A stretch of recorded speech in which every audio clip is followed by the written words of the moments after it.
start doing for every D-BRAC meeting starting tonight and going forward is that we're gonna offer services, language translation services and childcare for any member of the public who requests it at a minimum of 48 hours in advance. So going forward, if you know any community members, staff, et cetera, who would like to attend future D-BRAC meetings, let them know that we do have these services available to any interested party from now all the way through our sequence of meetings in the fall. Additionally, you'll see on the agenda is we've got a list of tentative D-BRAC meetings from now through early November. These are tentative right now. And so, again, these are right now the first and third Thursdays of every month. One of the things that we want to do is to really just kind of reaffirm with everybody the proposed schedule, which is the first and third Thursdays. And so one of the things we'd like you to do on the exit slip that you're going to get later this evening is to indicate if the first and third Thursdays of every month still work for you, and if not, if Thursdays are going to be a conflict this fall, what other days in the week, starting in October, would work better for you? So starting October 1st, if Thursdays don't work, what days in that week are more preferable? We want to do this now so that way we have at least 3 weeks to get that schedule finalized and made public. And in particular, given the next stretch of work we're going to be focused on, I want to make absolute assurance that we have as many members with the availability to attend every meeting, because we're hitting our real heavy-duty work in the fall. So I want to make sure we've got as much, if not full, participation from all members going forward. Quick question, yeah? Yeah, and this might be answered further or later by John, but is that realistic? I mean, we're going from weekly meetings to every 2 weeks, which is fun. I'm not saying I want more meetings. It makes me worried that we're gonna meet our deadlines. So this schedule we've got right now goes back to the original D-BRAC schedule for May, when we were doing the framework drafting process of every other week. Right. If the committee feels that we need to schedule more meetings to really put in the time we need to get the work done, let's have that conversation. So these are at least, this sticks back to the original schedule, and we can amend it as if we see fit down the road we need more. Okay, so really quick, Jim, just a quick one, do I now have 13? Awesome. All right, since now I have at least 13 members, I want to talk about the meeting notes for a minute. So everyone has in their packet meeting notes from a number of previous meetings. I did want, so it's meetings from April 30th, May 7th, May 21st, May 28th, June 4th, June 9th, June 25th, and July 21st. These notes have been up on the D-BRAC website for a few weeks, and we have asked folks if they had any questions or comments or revisions to provide them to us. The only person that offered any amendments to them was Michelle. And so, Michelle, just to address your comments, so we didn't get a chance to put your comments in the revised form, but what we're going to do is the final versions that get published for the website as final will include the, the full subcommittee membership, or in cases where it was a Joe, Pamela, and I as reference, it'll be Joe, Pamela, and Jason presenting on behalf of the full subcommittee as represented by. So, okay. So it'll indicate all of that. So. Did you also say in my note that there weren't any minutes for June? We were trying to track those down, figure out. So Okay. there's a record somewhere. You're correct. There's a missing set of minutes, and we will get those up to you as soon as we can. But thank you for catching that. So knowing that, at this moment, in addition to Michelle's amendment, which we'll make in the final versions, there were no additional comments. So are there any additional comments, or are there any additional amendments last go around to any of the amendments to the minutes that we're hoping to adopt tonight? I moved to adopt the minutes with Michelle's changes. All right, so Nisha's moved to adopt all of the proposed draft notes with Michelle's amendments. Is there a second? Second. Okay, Nisha makes the motion with a Michael second. All those in favor of adopting the meeting notes as amended, say aye. Aye. Any opposed? No? Abstentions? One. All right, or two abstentions with Scott and Sheila. Are we good? All right, very good, thank you. I'm sorry, vote was? So, Sorry, sorry, there were 2 abstentions. I can do the math. Yes. Thank you. All right, so meeting notes are adopted as amended. Thank you very much. Next up, a public comment from Jim Jacks. Terrific, thank you.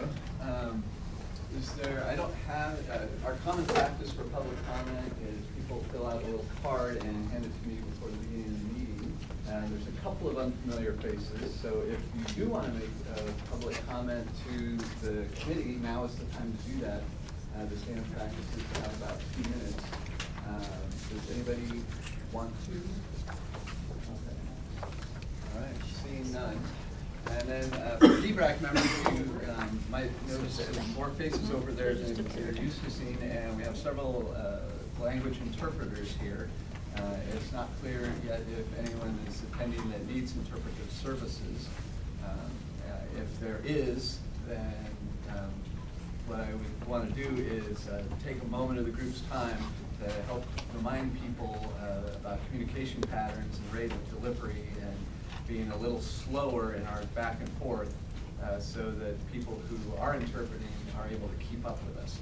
I'm not sure that is going to happen tonight, but just to let this group know that as we move forward in the fall, it's quite a bit more likely that we'll have active interpretation going on, and that will change some of the rapid fire back and forth communicating that this group has developed over the last few months.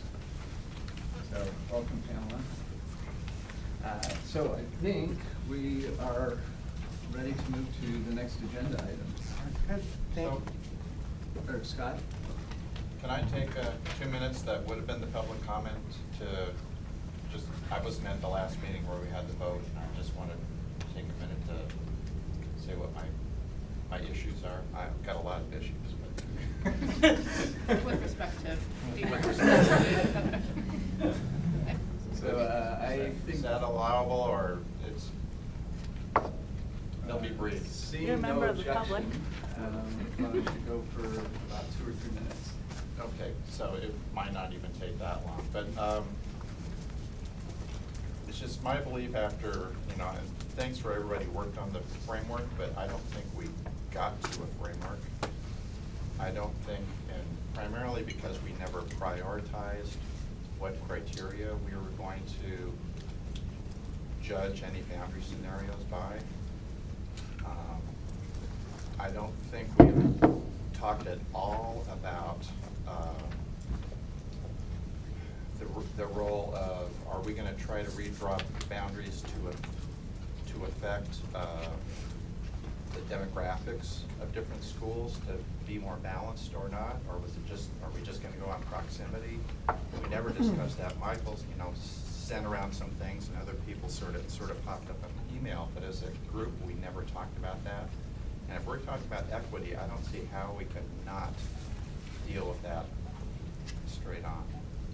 And we haven't, and I'm disappointed. And for those and a couple of other reasons I noted in my minority view comments, I didn't think we were ready to go forward with the framework that would really provide guidance to staff in what kind of scenarios should be drawn up. Thank you, Scott.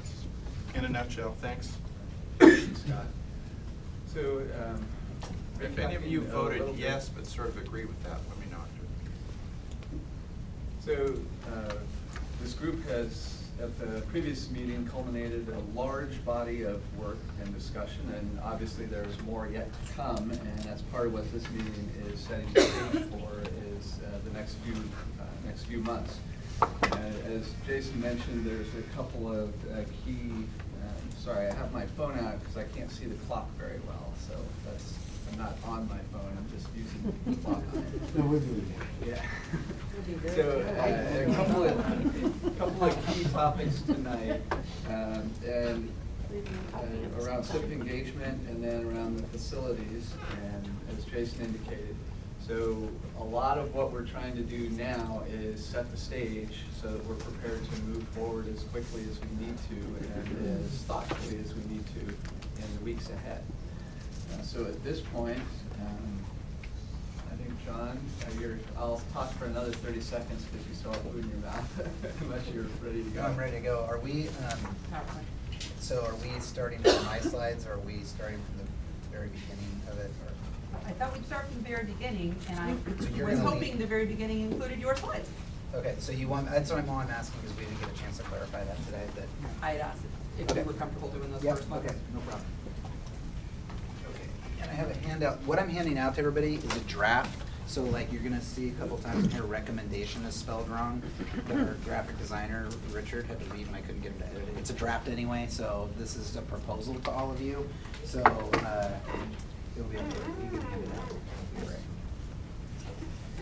Okay, do we have a clicker or you? Okay, so what we're gonna do is, what I'm gonna start with, so we have one presentation that multiple people will take you through the whole meeting today. But we're gonna start with our status, and then I'm gonna talk about the timeline and the charge of the committee that we are gonna request of you going forward. And you will see that we are requesting a higher level of involvement from the committee. And as we move forward in developing actual proposals to go to the community for feedback and making a recommendation of a boundary change and/or grade configuration change plan to the superintendent. So we are actually going to be elevating that involvement of the, we're proposing to you an elevation of your involvement in the process as we move towards the end of the year, okay? So, start with the status. So, if you go back to the original charge that we reviewed back in February, the charge was to, first of all, was to review our current boundary change policy and recommend a values-based framework for how we would conduct district-wide boundary review this year and into the future. And that work is complete. You did excellent work on that. We have a values-based framework that's been recommended to the superintendent. Her plan is to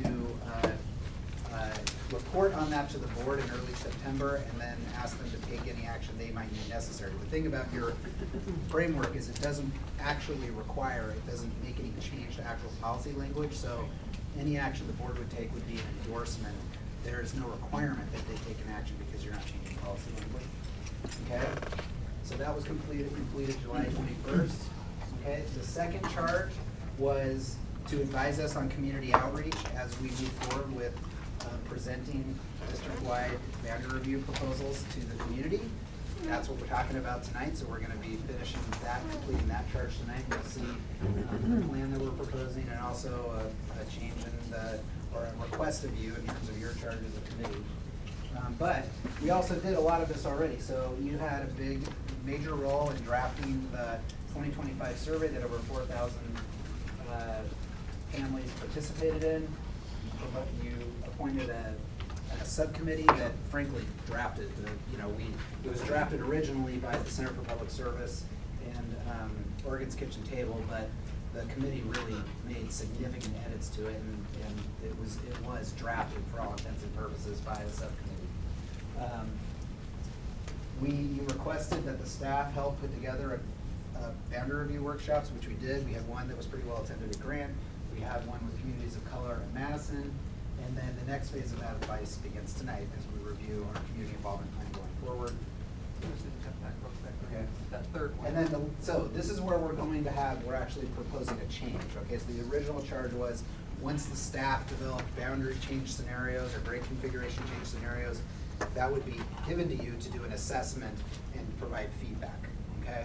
So that was the original charge. Tonight, I'm gonna propose, and this comes from the staff, and we reviewed this with the superintendent, a change in that charge where we elevate your level of involvement in that, okay? Yes. So what I will explain in the next few slides is the charge we're requesting of D-BRAC and the remaining boundary review process. We review a plan for gathering broad and equitable community feedback to boundary and grade configuration change proposals. Communications plan for district-wide boundary review with a sort of theme of great schools for every neighborhood. And then a timeline. Actually, all of this is in one timeline. So you'll see I organized it in a timeline. So you would see the activities we do in August and September, the activities we do in October and November. Okay, I tried to do it all at once, so I didn't have 10 slides. I only had 4. But you'll see the timeline for the remaining boundary review process, which by the way is outlined in that handout. And Sasha, I need one of them. I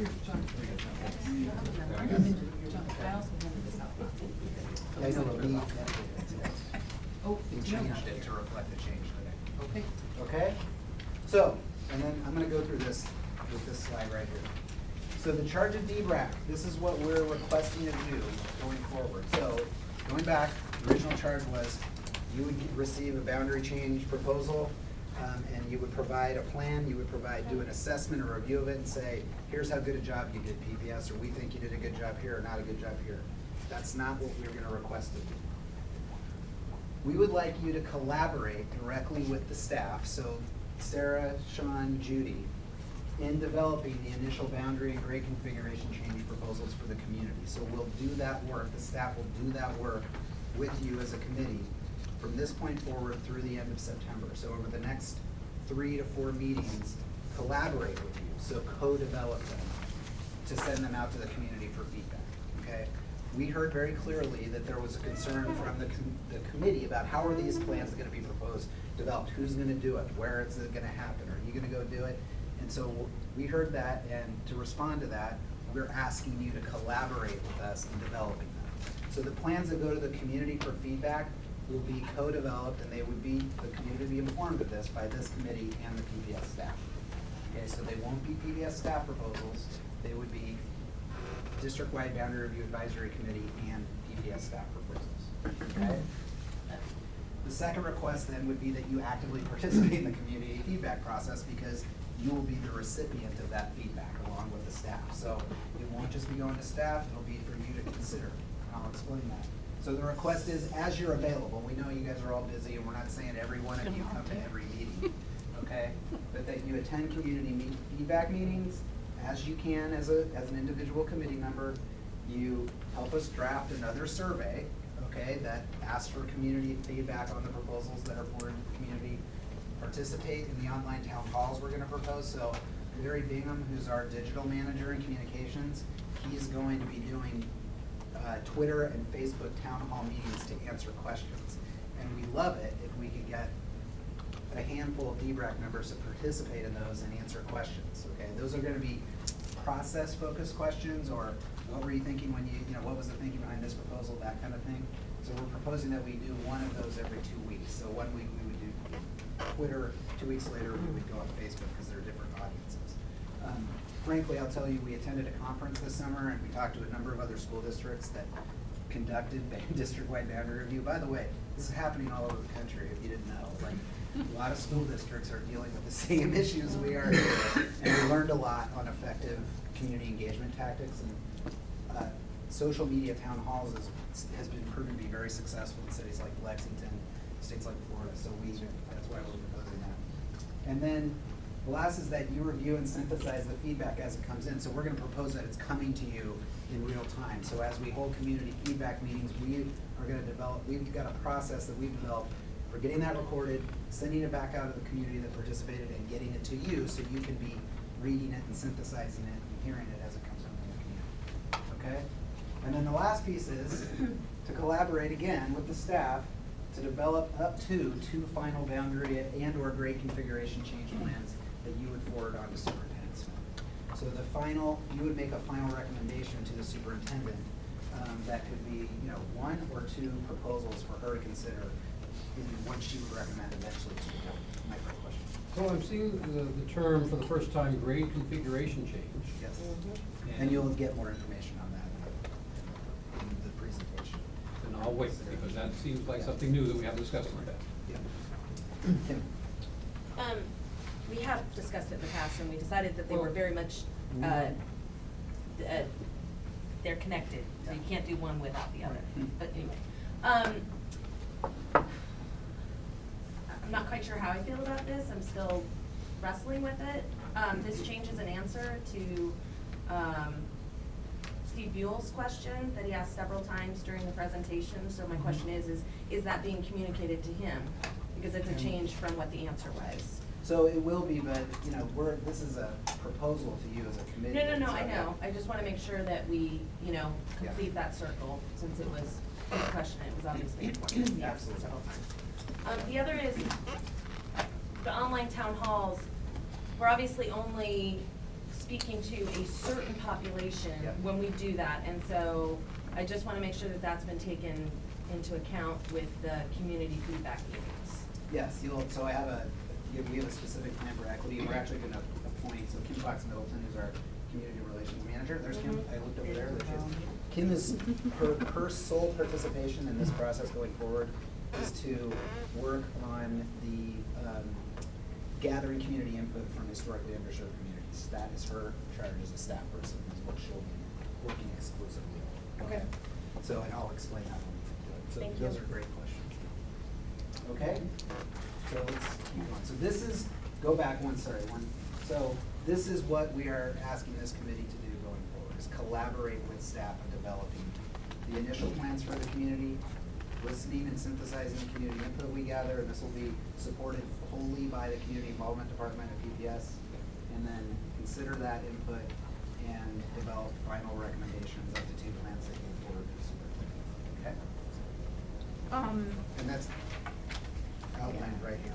So, as a proposal to us, 2 things, I guess. One is, there are, some people that aren't here tonight, Mhm. and how, so are we going to just approve your proposal today, or are we gonna let those people think about it too, or? I don't understand, what do you mean it's a proposal? So I'm going back to, if you remember the actual original charge of the whole committee, Mhm. we requested that you assist us with short-term dealing with hotspots, and you as a committee really made it very Said no. clear. No, we don't see that as our What do we role, do so- about the people that aren't here? What if they say, all say no? I mean, how can we discuss it as a group if? To me, that's you, Well, okay, maybe I shouldn't be asking you, I should be Yeah. asking It's a the rest of the committee. committee, what do you guys think about the proposal? And the people? let me just Well, answer your question. I still have a, it seems to me like there's sort of a subtlety here that has to do with logistics in part, and the other, so the question is, how are the logistics different? And it seems to me that the logistics might be different in terms of, or how are they gonna work in terms of the staff develops proposals, we respond to them, versus we're sitting in a room in real time, Right. showing the boundaries and the effect of those potential boundary changes. Are you gonna discuss those logistics here? No, okay. So that. For us, this is more than a logistical change, it's a elevation of your involvement, where you won't just get plans developed by staff, the staff will be asking you for input into potential plans, in response to those, bring them back to you along with plans staff may develop, and consider them with you in terms of deciding what is worthy of going to the community as a plan that the district could actually implement. Okay, I mean, I guess I kinda thought that was what we were gonna do, Oh. anyway. But I think this also, there is a subtlety in terms of the responsibility, Mhm. saying who's got responsibility, who is accountable for the plan that goes to the community. So I think Yes. it's a change in accountability, is that a correct Absolutely. interpretation? As your involvement goes from, an input to collaboration, yeah, your accountability goes up, exactly. And this is again why I'm framing this as a proposal and not just telling you this is what you're gonna do, because you as a committee need to discuss it and make sure you're comfortable and ready to play that role. I'm voicing a concern and question, and I'm sure it'll be answered in the rest of the presentation, but I can't imagine I'm the only one worrying about this. Is, from the logistics standpoint, if we are doing that and it's not real time, it seems to me that if this is a change from what we originally said we were gonna do, then the timeline is a little bit scarier. Okay? And so, am I the only one that feels like, whoa, if we're raising our involvement and stuff like that, and it's not real time, then how do we get all that done by May? Okay, well, I'll go through the timeline. I think that's a good discussion point for the Okay. committee. I would say our We're goal not with worried this about the people is that aren't to here. address the We're concern not of gonna your be here then community, either. have you be more involved in that process, be more transparent. We've talked a lot as a staff about how do we embody the value of transparency. And so for us, this is about belief that helps us embody transparency and bring as much community ownership to this as we possibly can. Okay, so I'm telling you what is driving this is to be responsive to you and to embody the value of transparency in this process. Okay, all right, let me go forward. So, community feedback plan. So this is the one we will implement in terms of gathering feedback from the community. So when we're here, this is October. You've collaborated with the staff. You've developed hypothetically 3 plans that we say, okay, these are legitimate ways that the district could implement new boundaries or new grade configurations, no matter how big or small. You would do it. So that's done, and this would be the plan for now gathering feedback from the community. Okay. The goals for this is equity and access. So we make our information about proposals and process clear, easy to understand, and widely and equitably available. Okay. And you know, the PBS communications team's ready to work on this. We try to take complex things and put them in regular person's terms as much as we can. We're ready to produce videos. You'll see this in the actual tactics that we use, the communication tactics, but we'll produce videos, visual presentations, things we haven't done before, and that's also where that stepped up use of social media comes in. But what I mean by equity, I want to define what I mean by equity. So every document I talk about, we be translated into all languages. It doesn't say that on every one of them. I just want you to know that's an assumption of what I'm going to go through. So when I say we will produce a frequently asked questions once a week, but we update it weekly, it will be done in all languages. Okay, I just want you to know that. And put out at the same time, in all languages? Yes. Okay. Culturally specific feedback meetings, we're dedicating a staff person to work with partners to develop robust culturally specific feedback meetings. So I'm going to talk about regional meetings. We also will have culturally specific ones, and we'll have a full-time staff person dedicated to that. That our information is accessible on mobile devices. So this is a big initiative of our communications department this year. We're beginning a process of 1 to 3 years of moving. Our primary communications platform is mobile, and the reason is there's in-depth research now that it's more equitable to make that the primary place you communicate with families. Mobile device ownership is nearly universal among all adults in our society now, including historically underserved communities. It's the primary place that adults access the internet. 61% of adults, their primary access point for the internet is mobile devices. It's over 80% for families of people of color. So where we know we have a digital divide at home, we don't have them with mobile devices, and we have the ability now to communicate with people through iPads. Everyone here probably has a smartphone. So we are already working on making things accessible to mobile devices this year. So we're implementing a new communications tool called School Messenger this year, and we will be implementing a new website this year that's mobile friendly. Our current one is not, if you've been on it. So we'll have a mobile responsive website, and within a year or so, we'll have an actual legitimate, robust PPS app to download, where any parent could go on and access as much as our student information system, all the information they need to know in any in their preferred language. So we're going to be working on that through this. Multiple avenues for feedback, as you guys have heard me say before. We go have community meetings. That's a good format for some people who are very comfortable giving like testimony before a public group. There's a lot of us that aren't comfortable doing that, so we offer surveys, we offer email, we offer Facebook, we offer anywhere that anybody's preference for how they get feedback available.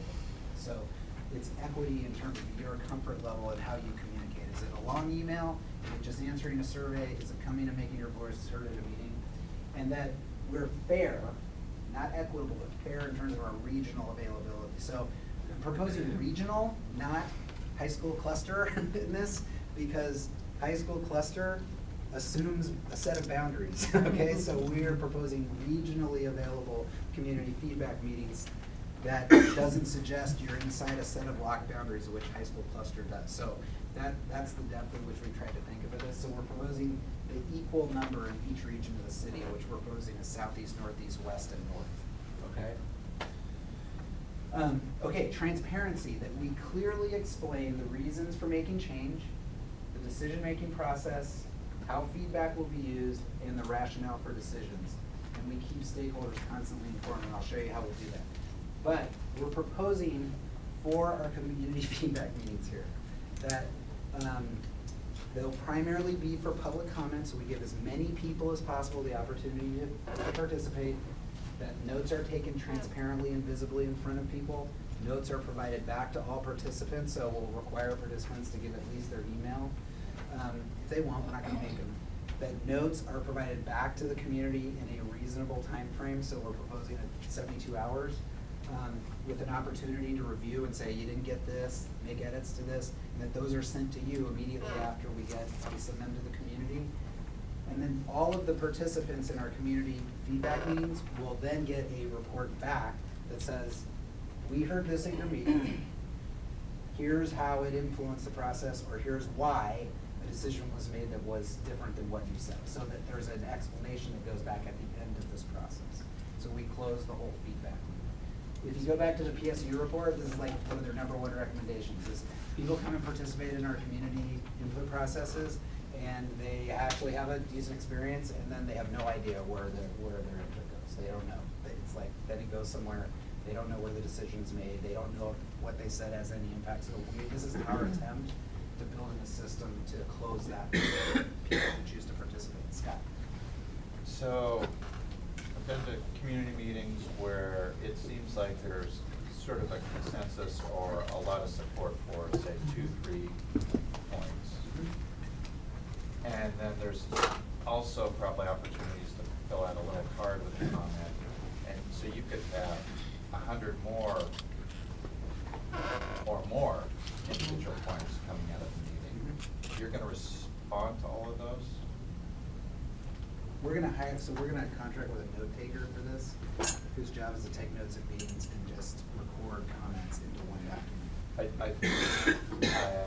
I'm worrying about you over-processing, over-promising, what could be a ton of in-person and online suggestions.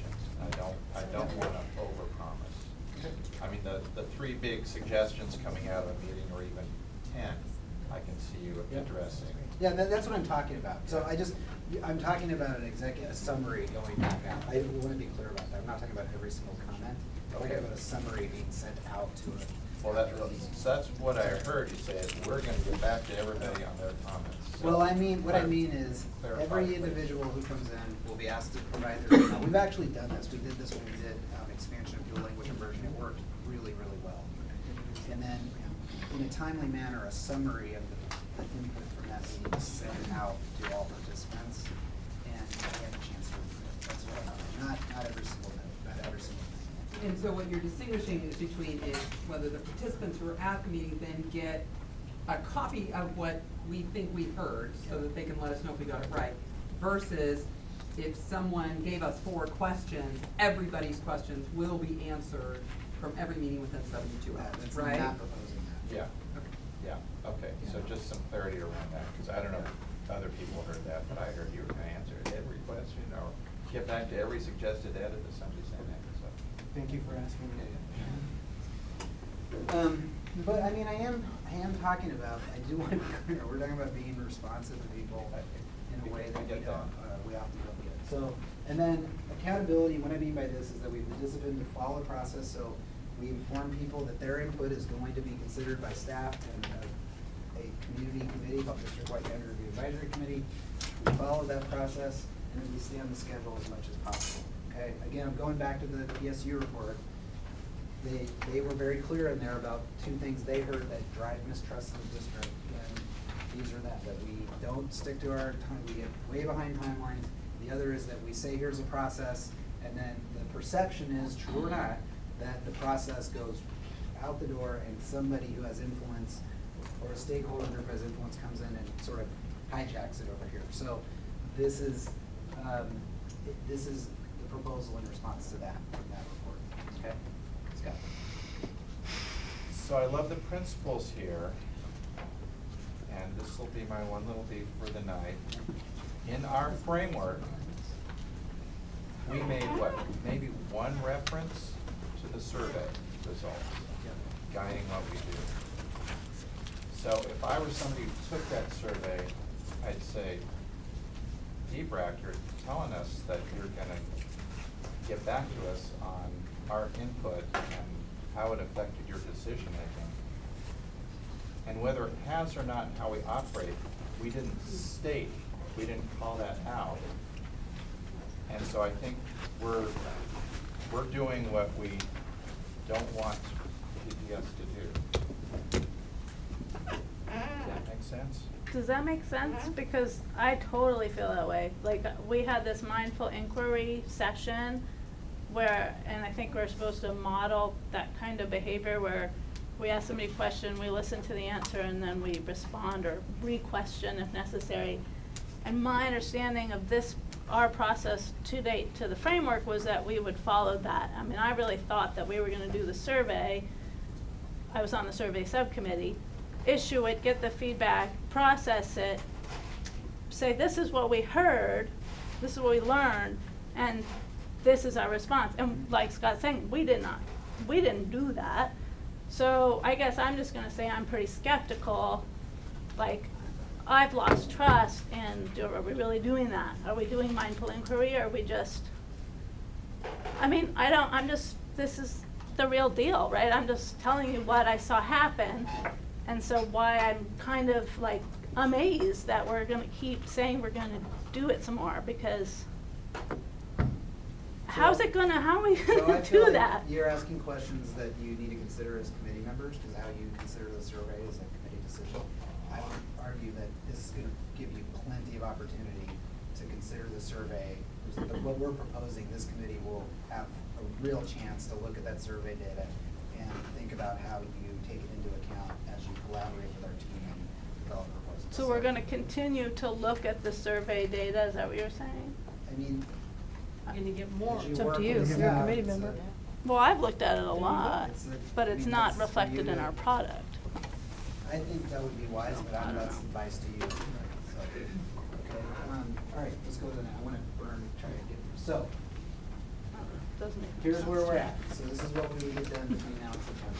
Which survey are you We talking all agree on our. The community 2025 plan. survey. We walk out of here Is tonight. Is that what you just showed? Is that community input? That's Missed those that are the once. goals. So, I'm gonna. One there's result. one slide here at the end to talk about. Talking the about it. session. So I'm going through it. But, Remember I said you I know, put it all into one. not about? in- I see it in the community. So, Right. we will launch it. We have a boundary review website. It's actually fully updated. It's got clear information about the decision-making process. This will go up. Right, that might be, like our IC History, things timelines, that- values, and goals. We're gonna be We didn't do. developing Something like that.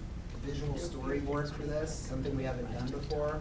No, I This don't will know all really go much up of the top, quite by the frankly. end of September, prior to you finishing your work, okay? So you have a full website that has the decision-making process, it has the history, has the timeline, has the values, and has the goals of this process, okay?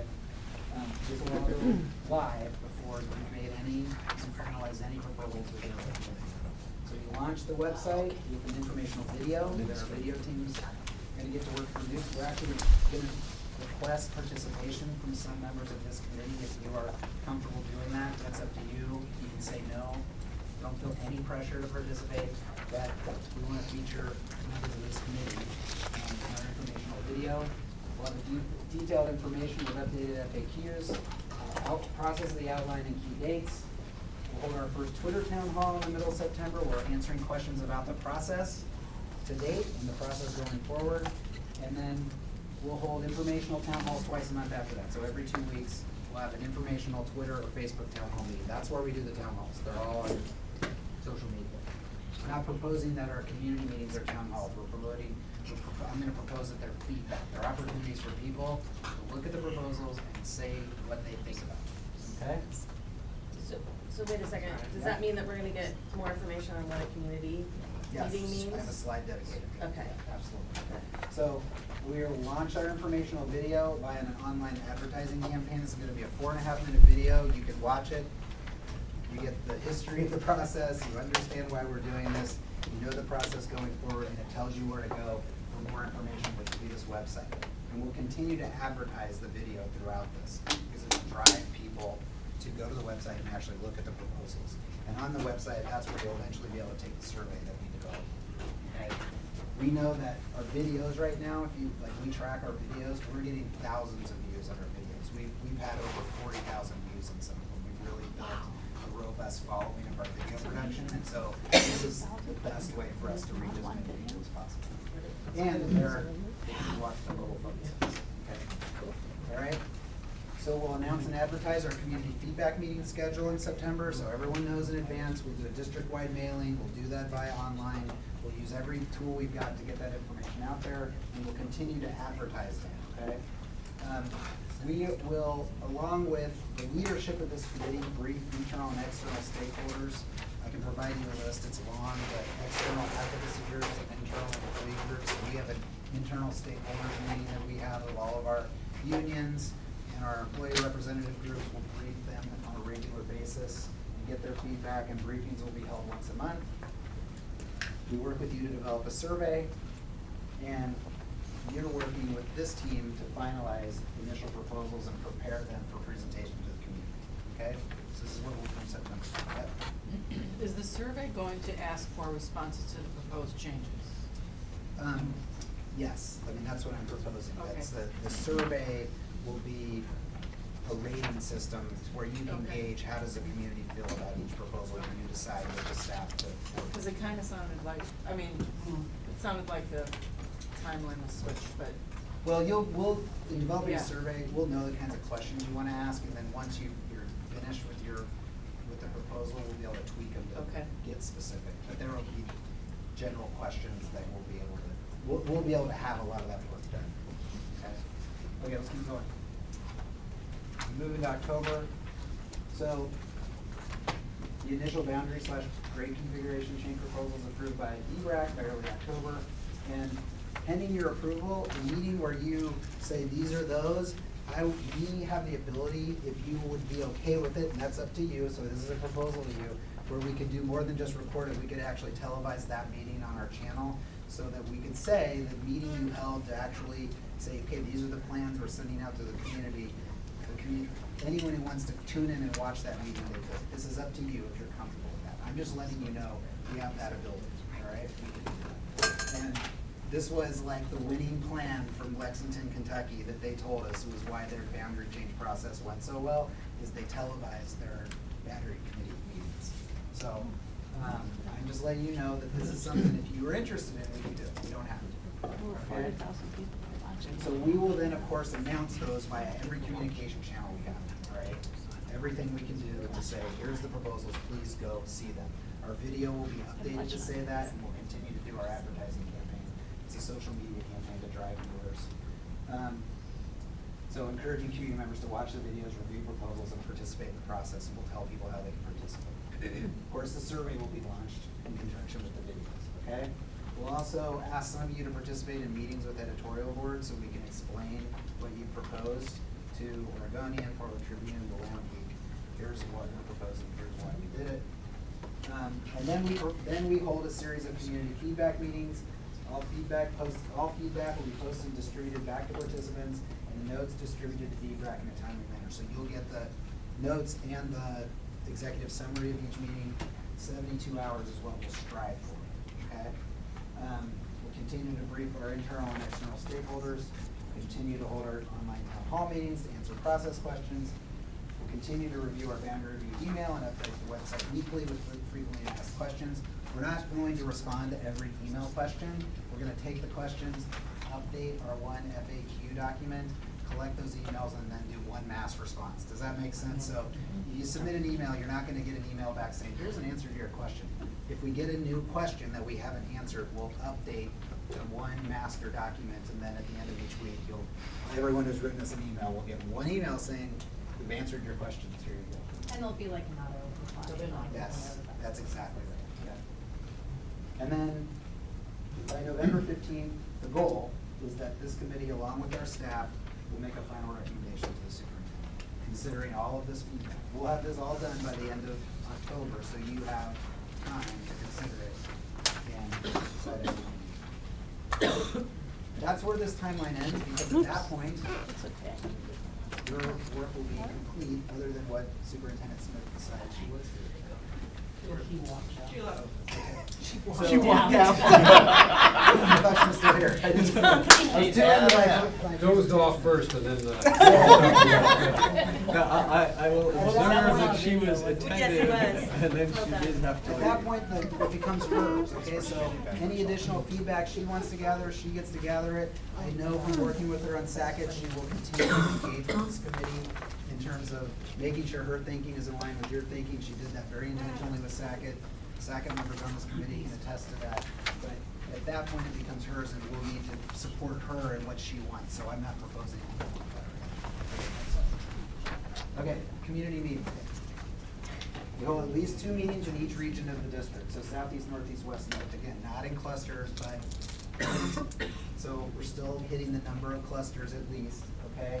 And that, we strive to make the location reasonably accessible for schools facing possible change. So if you're at a school and there's a proposal that you're gonna face a boundary change or a grade configuration change, we try to pick the locations in each region where it's reasonably accessible for that community. We don't want a community to be able to say at the end of this, a school community, we never held one even close to me, I had to drive across town to get to it. But Okay, it's gonna be that's- held at schools? Yeah, I mean, we'll try to hold these at schools, other than the like the culturally specific ones, we'll probably hold those in community gathering places. If those community partners say, let's hold them in a school, we'll do it, but Kim will work with them, those organizations and those. But we've had the most success getting people to attend these at schools, and frankly, we get more people when we hold them in elementary schools than we do at high schools, even though we love to go do it in high schools. So I am hoping to use a lot of these K-5, K-6, because we get, there's, community gets more involved. Okay, so Kim Fox Middleton will be working with our community partners on holding one culturally specific community feedback meeting in each of our languages, okay? So, again, our languages besides English are Spanish, Russian, Chinese, Vietnamese, and Somali. Okay, so we have at least one meeting that she will co-organize with those communities in those languages. And she will also be working with them on distributing information through their community's distribution process. A lot of it is informal in the way that they communicate, but Kim will be doing that work, and she's great at it. But we'll have interpretation at the other meetings Yes, as well. absolutely. Yeah, Okay. we'll have, that's what I mean. Every document I talk about being handed out will be translated, we'll have interpretation of everything. That's why I wanted to say we'll have language support and everything. Okay. Okay, open hearing style meetings, okay? And what I mean by open hearing, these are scheduled, these are set up, so they're primarily the opportunity to share your opinion, okay? So as many people as possible get to say, here's my feedback on what you're proposing. We have an opening 10-minute informational presentation. We have a detailed briefing document, and the survey that we developed will get distributed. So that would be the paper feedback form at these meetings is the survey. So that will be standardized across all of them, so we can aggregate it as it comes in. We have informational Q&As about the proposals, okay? So we won't be doing Q&A about, have you heard us, have you listened to us? That's not what we will allow. We'll allow questions about the actual plans that are being proposed. So help me understand this, help me understand that. So these are technical questions that we might need to answer. And then, this is what I'm proposing, we have up to 2 hours of public comment, depending on how many people attend meetings. With a 3-minute maximum length, that allows for 40 comments, okay? So, this is, an assumption in this plan is that we're gonna have a high level of engagement, and so we're trying to meet that, all right? We want every person who comes to have their say to have the opportunity to have it. Can I ask why I think I know why you're chuckling, but It's a lot. it is a lot, okay. Yeah, oh yeah, I'm laughing. All right. Believe me, I've heard it from staff, okay?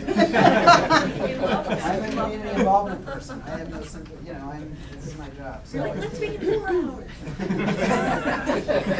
That was a compromise, right? My guess is 90 minutes will be plenty, that's what our board town halls were, my guess is, but And they weren't long. that's where we would cap it. We'd say, all right, we're not going any longer than 2 hours. But that, even at 3 minutes, that only allows 40 people, which when you get down to that, it doesn't sound like that many.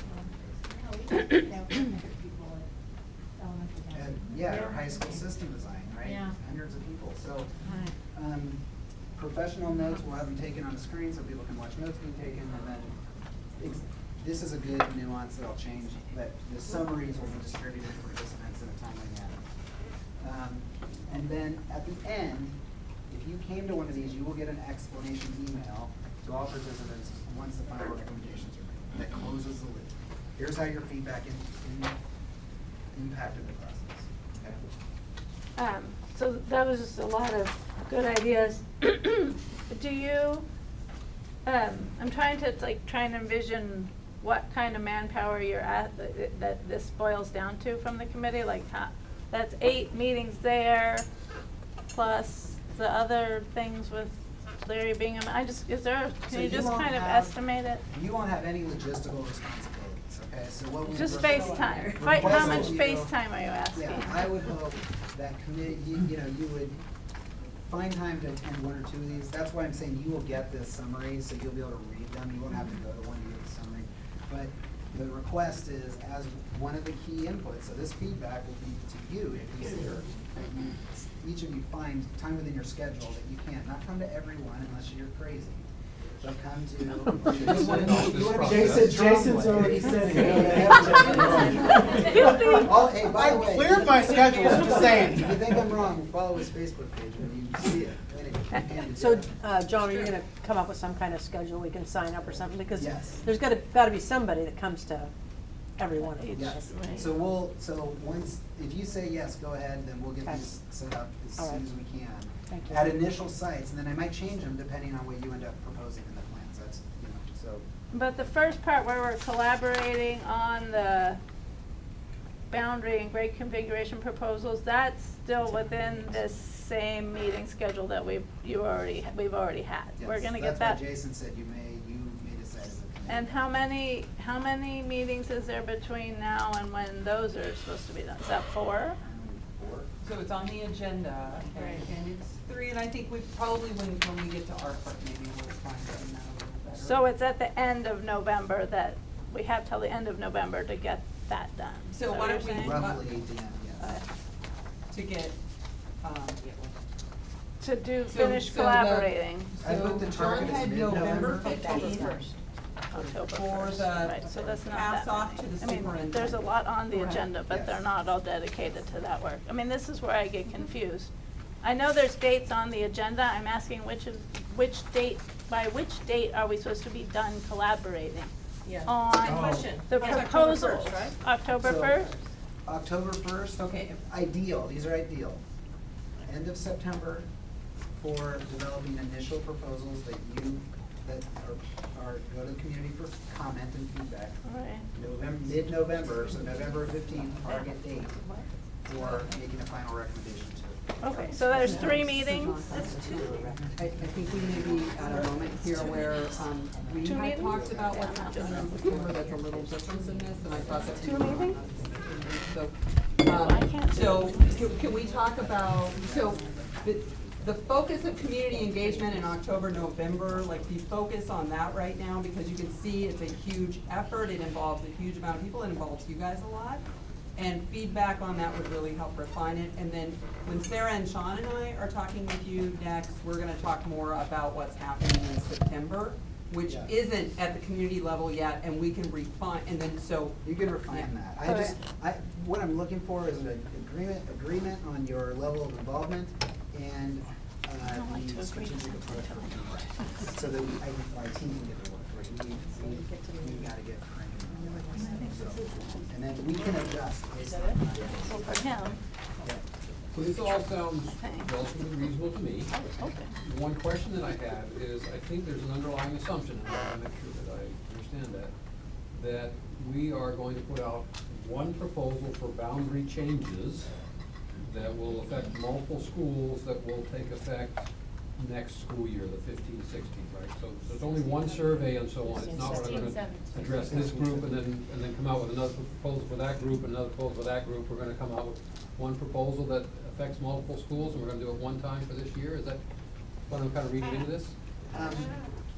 I'm not. So tell me where you are on the timeline. Are you saying one proposal at the end? Well, what I heard was kind of one survey and one set of town hall meetings, so to me that says we're not doing a survey for the southeast quadrant and then deciding what to do with that and putting that proposal out, and we're doing another survey for the northwest quadrant and putting that proposal out. We're doing one proposal for PPS. It District-wide. says draft proposals, so that's a really good question of what does that mean? mean, trying not to lock you into one or give you the flexibility to decide as you work with our staff on, make the decision, here's 3 options the community can give feedback on, or 4, whatever you decide. I'm not making any assumptions about Okay, well, that's that. what I'm There asking is an questions. assumption that this will say district-wide process, and that we're not going into one region of the city and asking different questions than we're asking another. Everyone's treated the same. And then we're working to build in equity and input from historically underserved communities through. Okay. Just to clarify on that, I think what you had up there was that we work, collaborate with you on putting out 3 proposals to take out to the community. We get feedback on those proposals, and then we either forward 1 or 2 of those, or some modification of those to the superintendent. So does that help answer your question? That was And what I at heard, that is point, that it correct? proposes no more than 2 to her. Right, that was a no more than You're 2. not sending, here's 5. Carol, now What if deal they're with it. 5 really good ones? That you're getting down to 2 options that you really think could work for the district, okay? And she then has the option that she does to consider the recommendation and make the changes she might. Okay? Any last questions before, so I can exit and we can keep the meeting moving?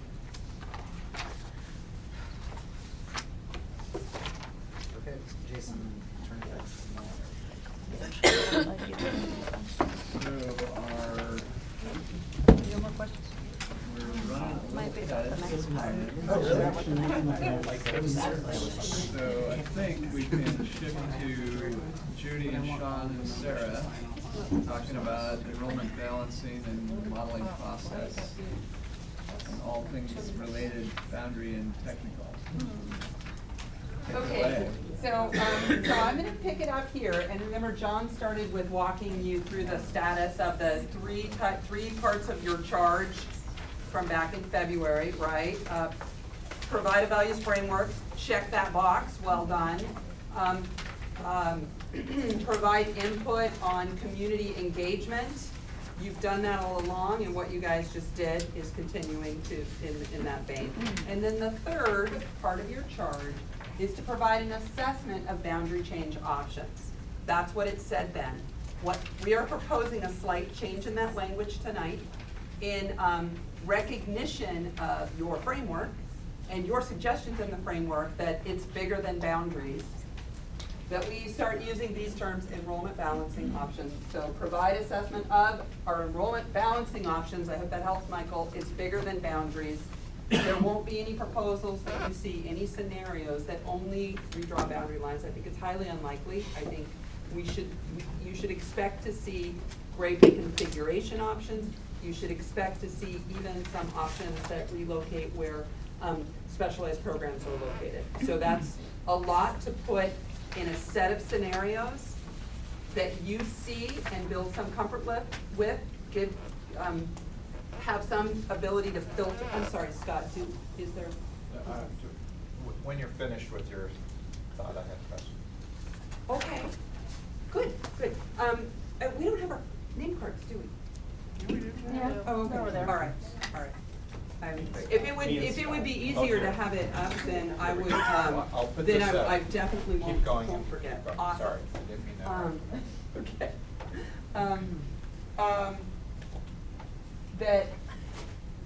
So we have a big job to do over a pretty short period of time to get to a point where there's a comfort level with what we're proposing, that we can go out in the community and do what John just said. And then, of course, what you just heard from him is that timeline for your assessment, which is really narrowing down, making an assessment of options and giving that to the superintendent as a recommendation. The timeline for that shifting, or an earlier timeline was that it would happen in October. That timeline is shifting to November. So what John just said to you is it closes up in November. Okay, so just trying to keep these pieces connected from where your charge has been to where we are today. Really close to what we hoped for, and given what a big project it is that we've never done, it's good to feel like we're still close. We're still in the ballpark. Scott, speaking now, or? So when the superintendent initially spoke to us about grade configuration changes. She said, yeah, we need to do it, but it's not gonna happen now. It'll happen over time. Is this a change, or are we looking at maybe one or two grade configurations with maybe some coming in the future? So, I think we're committed to providing scenarios that right-size schools and implementation plans for doing that, and implementation may be phased, okay? So we're gonna give you scenarios, and there may be ways to implement them that are faster or slower, and we hope to be able to illustrate what those are. Okay, so that it could, so we're not at a point right now where we're saying all or nothing. We're just trying to come up with plans for how to do it that are reasonable enough that we can get good feedback on it and land on the ones that we can really implement well. So to be specific on that, does that mean that it's fair game for us to say we propose that this school should be changed from a K-8 to a K-5? Absolutely. Yes, I think that is fair game. Okay. I think that you should expect to see those as elements in proposals that you get a chance to look at and respond to. And you can come back with those, like, do this one and not that one. So those will be in your proposals, right, Judy? Well, we're going to start with something. Right. Right? And you get to respond to that. So I just want to make that really clear, that I believe we're still at the point that staff is doing the technical work so that we're starting, giving you something to start with. We're not expecting you to come to the next meeting with your, pens and calculators and, start drafting changes for the whole district. So my understanding is that today is part one Yeah. of 3 parts of information to help get D-BRAC there. Is that accurate? Yes, so thank you. That's what I tried to express on this slide. So because we want you ready to do assessment, we want you ready. We know that there's input. So I'm gonna be really honest with you. We are still at the point where we are developing the inputs into the models. And we're going to do that as much as we can and as transparently as we can with you. So the work that we're doing in August and September doesn't mean we're gonna come back to you with maps at the next meeting to start picking over. It means we're still building the foundation for what we wanna see in the new models so that we can set the computer to work to get it for us. Wait a The second. yes. We have 2 dates, and if there's no maps next meeting, that leaves us with 1 date. So I'm gonna try and get you to there, and I mean, at this point, if I can just try and explain what we think so let's just talk about what we think we're gonna do in the next 3 meetings, which is what I was planning on doing tonight. And that is, tonight, we're gonna share with you information about our preferred enrollment ranges, okay? How many kids do you need to deliver programs in different grade configurations? That's the purpose of tonight's discussion. Once we establish that, next time we come back and we share with you and we discuss, we give you a comparison of those preferred enrollment ranges against available classrooms. What can really fit in a school, okay? And then we follow that up with the description of our district-wide programs. What else do we need to make space for in a regional basis? Early learning, dual language, focus options, multiple pathways, etc. All of those are necessary fundamental parts to our parts to the puzzle. We want you to understand them. We want you to be able to share your questions, your concerns, your ideas with us before we start the modeling. And we'll also, I believe, on the September 17th meeting, we'll have for you that set of like what our, what's the word that I'm looking for? Our criteria, right? So what's the criteria that we're putting in to determine what makes a good model coming out?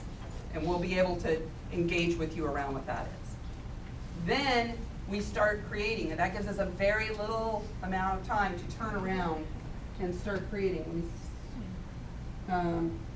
Right, so the purpose of the presentations, we're testing new materials.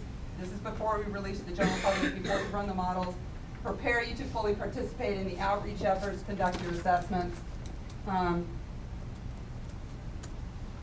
And, okay, so we put the modeling components in, the computer will generate the new maps that optimize for one of the more of the factors, thousands of options generated, only the most feasible converted to full scenarios. The target date to bringing you those scenarios is October 1st. That's not publicly released, that's released to us.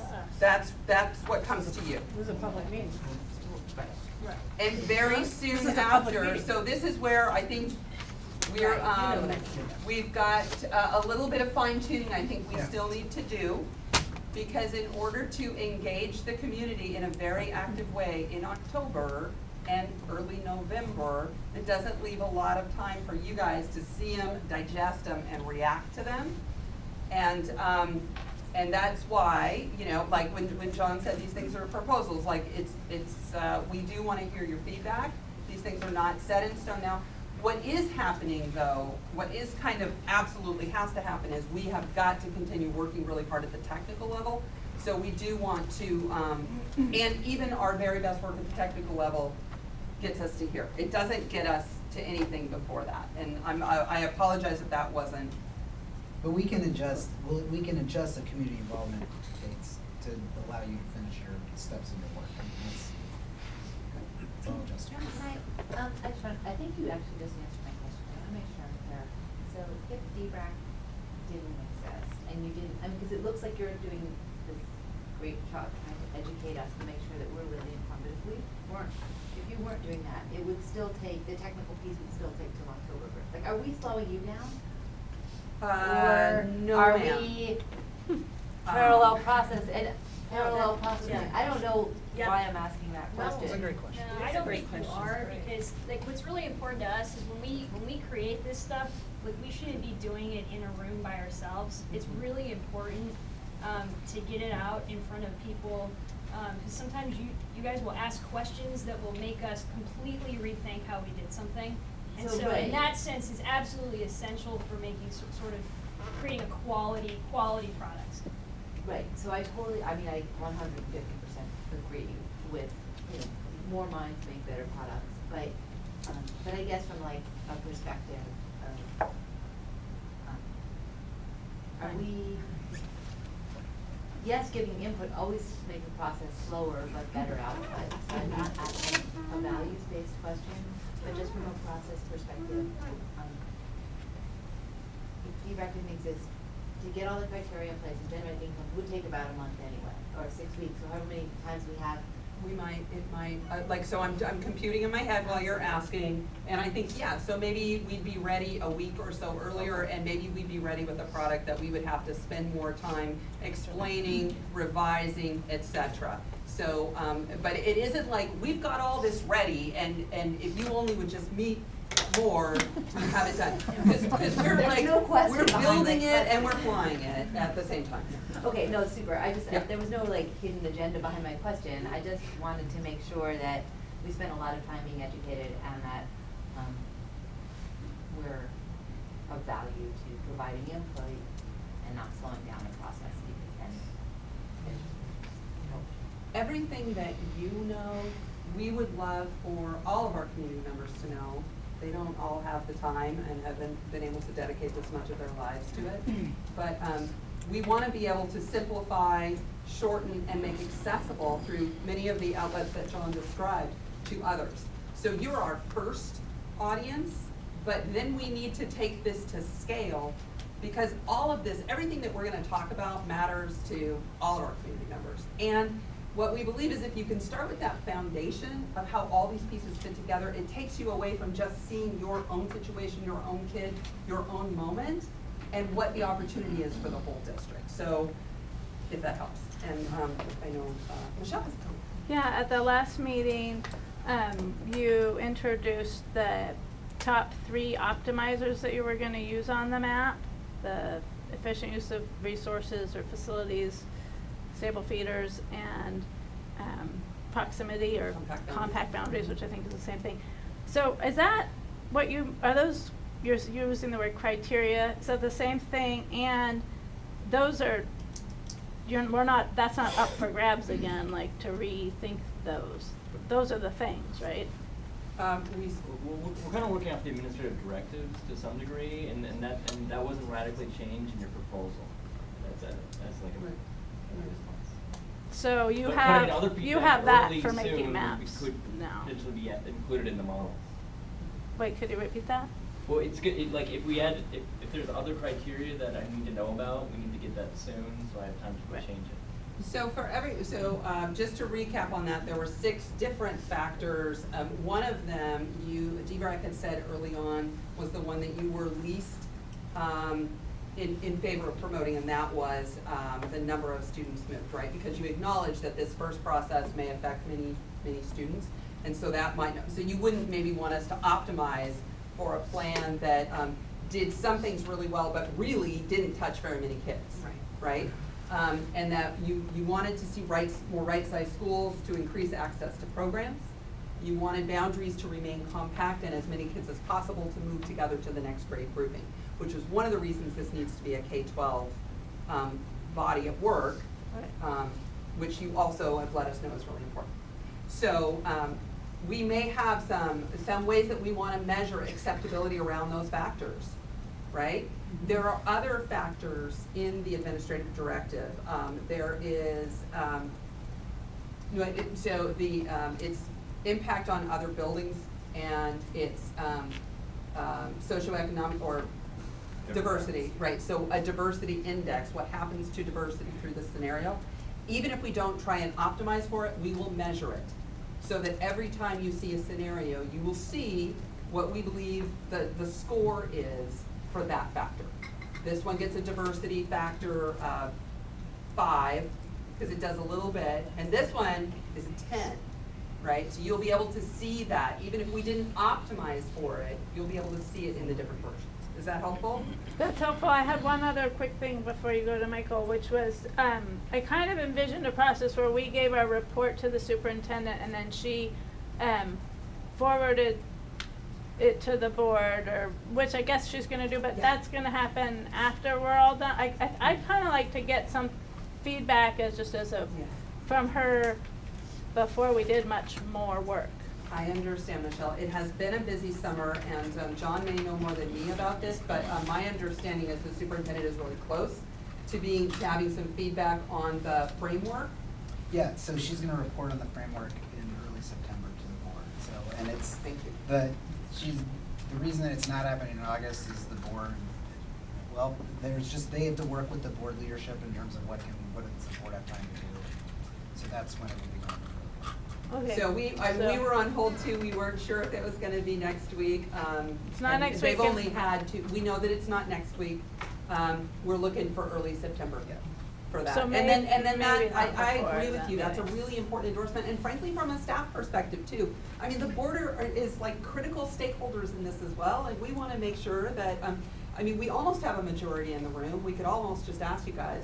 But I know that. I don't think we noticed I the know public that meetings the if director the board Anthony is decided. here in his personal capacity, not as a liaison this evening. But they are That's fine. critical stakeholders, and I know you and staff are anxious to hear their feedback, as well as the superintendent, so that we can be fully, energized and ready to take on like this next big stuff.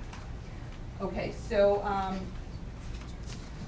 yes. Just one more quick question, one step further in terms of the ability to measure diversity for these different scenarios.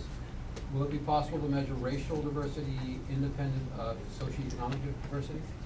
Yes, so Perfect. unlike That's what- individual don't have to say students. anymore. I don't wanna hold up more time, that was enough. Thank you. Question. Why was that the one criteria that you're not going to put in optimization? Because in order to limit our set of work to a reasonable number, it's helpful to have a smaller group that you're optimizing for, that's all. And I would say like optimization doesn't mean you only like try and achieve one thing. Like what we're looking for is a scenario that does all of those things well, right? I mean, we're looking for the total package. We're not looking for one new thing. We're looking and break a whole bunch of other stuff. We're looking for a scenario that does the most of all those things. That's why the outcome is really important. The way we get there is we ask the computer to work towards doing certain things. And it was based on the feedback through multiple D-BRAC discussions, through what's written in your framework, and through the feedback that came through the survey. We didn't see that diversity was one of the highest ones. So, and again, I mean, if you all want to use committee time to discuss that and revise that, we can take different direction from you. As Sean said, we would like that sooner rather than later. So maybe there, when we're wrapped up here, you guys can decide how you want to maybe, if you want to spend some discussion time on that tonight or. Okay. So that was sort of my process piece that almost tied in exactly with John's. What I'd like to do now is really shift things to Sarah and Sean, who would like to walk you into that first technical question that we're trying to answer and give you a sense of where we are.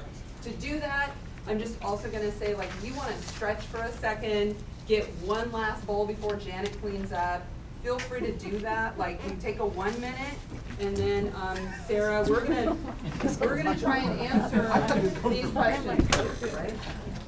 Stretch.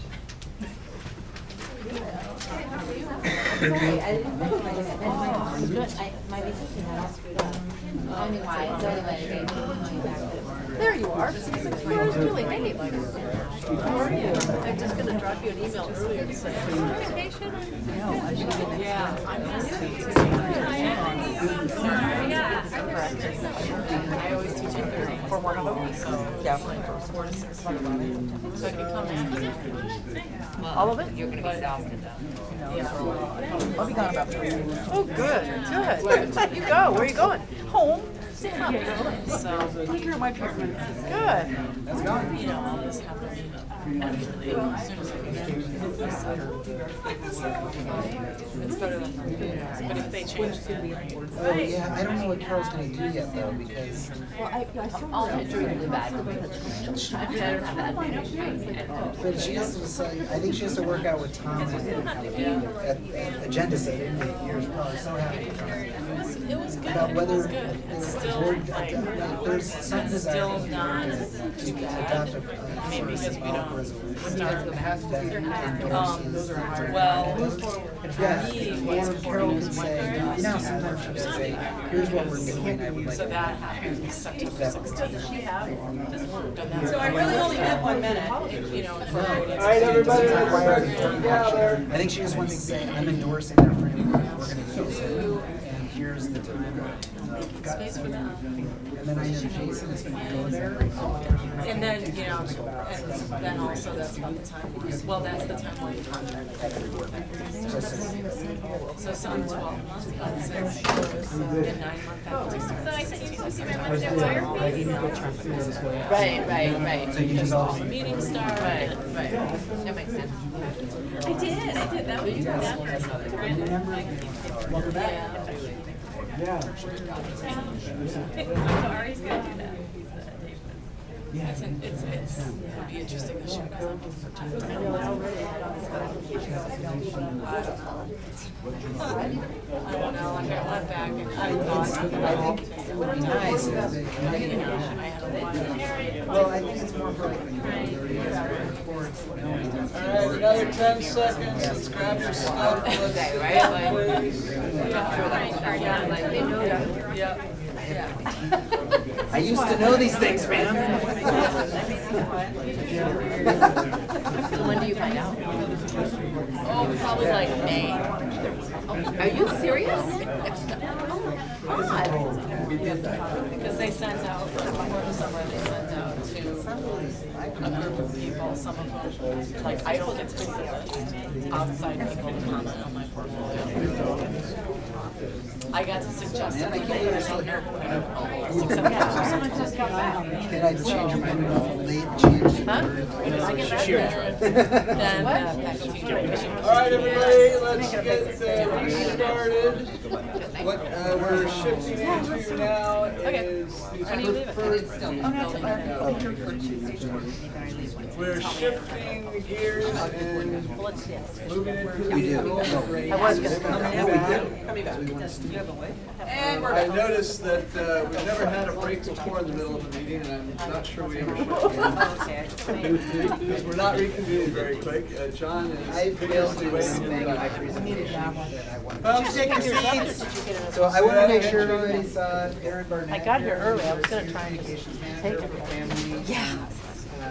family and staff communications. Aaron is going to be the lead writer, support person for all the communications that I talked about. So the detailed fact sheets, any press releases we do, anything that's related to the weekly FAQ, all of the stuff that's communications related to D-BRAC. Aaron would be, her and I would be. Excellent job of, what do they call that? Delegating? Yeah, I will be doing her work. John's staff is awesome. She is our new best We are the friend. team here. Okay. Thank you, John's department. John, why weekly Thank you, John's FAQs? Why department. not daily? Hourly. All right, let's from a newsroom once? Okay. forge ahead. Okay, Judy. I didn't lie, I really thought this is where I stopped, but apparently it isn't. So, you're stuck with me for a few more minutes. My job is to set a little bit of the context on the program size, and then they're gonna take you into the current analysis. And, I just totally forgot my job, because it's still summer, you know? I'm sorry, summer ended 2 weeks ago. I was Says back it to runs work through Tuesday, me. so Summer's over. Okay. I've slept until like 10 every day. So what you probably know is that in Portland Public Schools, we have schools with the exact same structure and very different size. So it's hard to get a handle on what we're trying to achieve with a certain program size. In the past, we provided analysis that was a rough estimate of neighborhood school program size minimums. And we didn't apply that to our standalone focus options because they're kind of, doing different things. So, but we had some thresholds that we established about 5 years ago. The assumption was that any enrollment that was larger than the minimum was right-sized. So if we said the minimum is 450 and you were 451, you were big enough. And if you were a school that was not just below 450, but as many as 75 students below, then you were prioritized for change. We were taking a hard look at what we could do to improve the situation there. Either through funding or through enrollment changes. The analysis that we did then has become outdated in part due to a lot of changes in our staffing formula, and it was never very sophisticated. So our team has gone in to try and remedy that, and they have a new analysis for you tonight that they're creating right now. Can you hear them? Right now. This is what it used to look like. It's not gonna look like this tonight, but just to ground you in where we've been. So these are K-5 schools. This, I believe I shared this with you last winter, right? And we also shared it with the school board. So each of the bars represents a K-5 school, and the size is enrollment. So you have a school like Alameda at over 750, and you have a school like Maplewood just above 300, right? And there's Whitman, Woodmere also, right? So you could fit like 2 of these guys, like these guys put together would be maybe the size of Alameda. And they're all K-5 schools. So which one's right size? Don't know. This also included information like you were red if you were bigger than your building. This was the band that we were looking at, where we said, we set a target of 450 students somewhat arbitrarily. And if you were far below it, you were at 375, and that's where we would look to see if it was concern that we needed to follow up on. Okay, so that's what it looked like for K-5s. This is what it looked like for K-8s with a target of 500, far below being 425, which is right here. And you could see, we had, there are beloved Beverly Cleary with about 840 students last year, Skyline with about 300. You could put Skyline and King together and you still wouldn't equal Beverly Cleary. So which ones were right sized? And why do Bridger and Skyline get to be rainbow? I wanna be rainbow. Oh, No, you yeah, know, be careful. in order for you to be a rainbow school for this particular application, not for all the other ones, you would have to be a school that was both smaller, like way smaller, far below the program size, and have too many teachers for the number of classrooms in your building. So you had to be both too small and too large at the same time is the rainbow. You have the rainbow of all of the enrollment issues. And so, yeah, go ahead, find your own school there, Scott. But I mean, how come, because we're at that point where we have teachers with no classrooms. So how does that factor in? It didn't hit the above mark for this particular application. Oh, so you're red, that means you have more teachers in space. And you're in the target zone. Oh, okay, to be rainbow, you have to be both. You have to be too small and too big. Got it. Okay. And here's what you can know is that maybe at one grade level, like you are too small, or at two levels, two sections you are too, so like there Got it. could be places within schools that are a lot more problematic than this. I'm just giving you the illustration to remind you of where we've been, so you can help us figure out where we need to go. Quickly, what our middle school showed, with a target of 600, you're not getting, and then high school. So I want to mention that for, yes, yes, that's a two, that's a below, right? So these guys are below what we're pushing for, but they're not overcrowded, so they're not red, they're just not the same kind of place. And I will say about the high school targets, those target numbers were developed in a completely different budget environment. So I just want to caveat that target. But those large targets that were vetted through a pretty thorough process. So at this moment, they're the targets that we're going for high school. For elementary, for K-5, K-8, and the middle grades, we've never had such a process. So again, for this application, that's our focus for trying to make sure that we have some kind of ranges out there that we've done thorough analysis on. It was done for the high schools, it was a while ago. It could be done again when we can get there, right? But we're not there tonight. Overcrowded. Okay, so all of this resulted in having lots of schools that were either above or below the utilization and in this under-enrolled range. So what's going to happen now is that Sarah and Sean are going to walk you through an analysis that helps us refine this, fix this, change this. Numbers may change. And then remember, I'm going to remind you again, because I know you're going to have questions about individual schools and what it means for classrooms. And I'm just going to accept non-closure tonight, because this part of it, do you fit in the building or not, is for the next meeting. It's not tonight. Okay? Sorry. I didn't know that. And if you want to, go get more chips right now, because that was just, unsettling. I understand. It's unsettling for all of us. We all want to know this stuff. So now I am going to turn it over to Sarah, right? Did I get it right this time? Unless, does anybody have any questions about our past? I have questions, but I don't know when they're appropriate and when they're not. Yeah.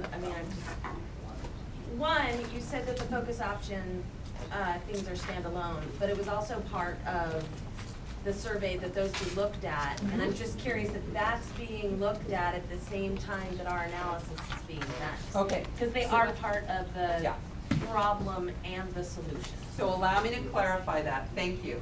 So when you look at this chart, you do not see Da Vinci Middle School on here. Right. Because the target size for Da Vinci Middle School to operate as an arts-focused middle school could be really different than a neighborhood school. I hear that. I'm So talking for about this bigger. application, for what we're talking about tonight, you're not gonna hear us talk specifically about focus option schools, because they can do things differently there. If they're a pure focus option, they still have to deliver a core program, but how they offer their electives and how they embed them could be really different. So we're focused on neighborhood schools, right? But going forward in what you guys put into the system, and, looking at the whole picture, they're part of the whole picture, so will Yes. that be analyzed and looked at? Yes, remember on the, let me just close your eyes, I'm jumping really quick. District-wide programs. What else are we trying to accommodate other than neighborhood schools in the system? How many classrooms do we need to set aside for them by regions? Okay, I didn't Including take focus that as options. focus option, okay. Yes, And I- this includes focus Just options. one slight correction, actually, focus option schools don't necessarily have to provide the full program, it's an arrangement we have with the district. They have to offer something unique and special, but it doesn't necessarily have to be the core program, so I just wanted to specify that, so when we do these modeling, that's, different. So like, Benson doesn't necessarily have to have band, because they have an emphasis on CTE. Jefferson's in a similar situation, so, but they have an awesome middle college program. So that's the idea there. So they have kind of different modeling assumptions because of it. But they'll be in the big picture for when we look at boundaries and so forth. Okay, thank you.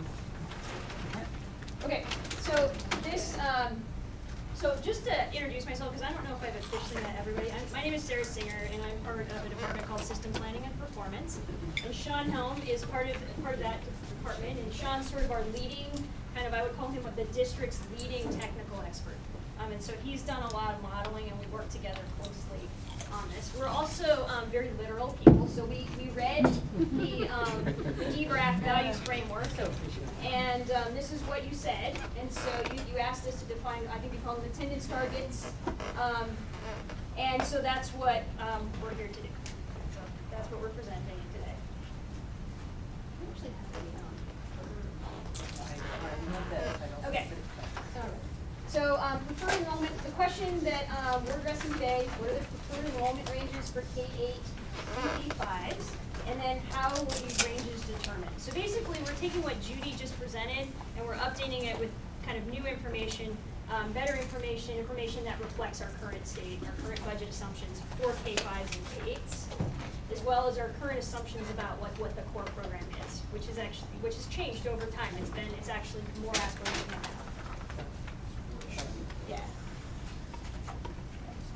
So, I thought it'd be helpful really quickly before I start diving into a lot of the details, just to make sure we're all on the same page, because I'm gonna reference some terms throughout this presentation. So, some of those terms, one of them is the core program, and some of you, many of you were here last time when we had a whole presentation on the core program. But when I say that, I'm talking about the base program that all schools are expected to offer students. And so that's what I mean by the core program. When I talk about sections, I mean the number of classrooms per grade that are enrolled concurrently. So I'll give an example. So say you have 60 students in 5th grade. So if you're a principal, you could decide to enroll those 60 students in 2 sections with a class size of 30. Or you could decide to enroll them in 3 sections with a class size of 20, if you had enough staff to do that. So that's what I mean by sections. So that's going to come up. FTE, or positions allocated to full-time equivalents, is a budget term that we use a lot. So 1 teacher or licensed staff member equals 1.0 FTE. This, yes. As a side note, if you have 2 classified staff members, that equals 1.0. So just, yeah, that's how, I've never seen that before. Mm-hmm. So, not lying. Good. I believe her. Onward. So onward. So I'm going to actually be referencing a lot of kind of teaching FTE throughout this presentation, because when we're talking about being able to provide the core program, we're largely talking about the number of teachers that you have. So that's what I mean by teaching FTE. And then the last thing I'm going to mention a lot is something called set-aside FTE. There's a lot of jargon in this industry, so I apologize. So this is FTE that's used to support the core program in certain conditions. One, our enrollment projections prove to be inaccurate, so the school needs additional FTE, or the school just cannot sustain the core program due to low enrollment or other issues. In this sense, it's a subsidy. So you can think about set-aside FTE in that case as a subsidy. And so we're trying to design a system where we don't have a large number of schools who year after year need to rely on a subsidy, because then you just have a problem systemically. Okay, and then the last sort of concept piece piece that I wanna explain is just how our staffing formula works. So, one of the roles that system planning and performance plays is we don't make the decisions, but we work with the academic side on school staffing. So we help set the ratios and help kind of lead that process. So, our existing staffing formula is roughly like this. So that, I'm gonna start here. The total number of FGF means general fund, kind of FTE, that a school receives is a function of kind of these 4 buckets. One is just the number of FTE assigned by how big your school is. So it makes sense, if you have more students, you're gonna need more teachers, you're gonna need more staff. So this ratio, the way this works for us is this is largely teachers. Not always, but largely. Then we've all heard, I think I've heard in these last 6 or 7 meetings I've attended, you referencing the equity allocation. So we have an equity allocation as well. We have what we call the school-wide support, which this is gonna be your principal, this is gonna be your counselor, it's gonna be your secretary. They don't teach, the school-wide support typically is not teaching classes. And then we have something called non-formula FTE. Sarah, is a Yeah. teacher librarian, where do they fall, FTE or school-wide support? It's a really good question. So they actually, they're here. Not, we Is that require one, right? Yeah. Okay. So, I'm sorry, what? They're where? So they're required. No, they're not. Not every If school they were has a required to be librarian. school-wide. well, every school should have a librarian now, Right. but I think This year. you had asked a different. Yeah. No, we don't. Okay. I can clarify that. Yeah. Every school is supposed to have a librarian Yeah, now, they but haven't been because able- the board allocated that every school will have a librarian, there was a lot of hiring to do all at once in short period of time. So some were unable to do it, but the expectation is that we do, it's temporary. It's a shortage. So everybody will have a librarian. By when? Next when you can get 'em spring, hired. there's 7.5 FTE, now that you know that word, 7.5 FTE across the district right now that are not staffed with full-time librarians, but that's going to change, and we're working to fix it. All right, just a clarification, there was a recent huge influx of librarians, and because it sort of happened after our traditional timeline, it was actually put in here this year, but it will move over to a different bucket. So that's a what- very technical thing. So which bucket is it? Currently, not. You started it. No, next year. Thank you. School support. Didn't go to school-wide support. Yeah, it should go in school-wide So support next year. it's gonna be mandatory. Unless they're teaching classes. Yeah, there's no perfect bucket. But counselors teach classes too, it's the same thing. They're Yeah, not gonna be counselors can responsible sometimes for a teach group of classes, students. but there's teachers who don't necessarily, like some teachers don't necessarily teach a full day of classes either because they're running a special program. So in some ways they can offset each other.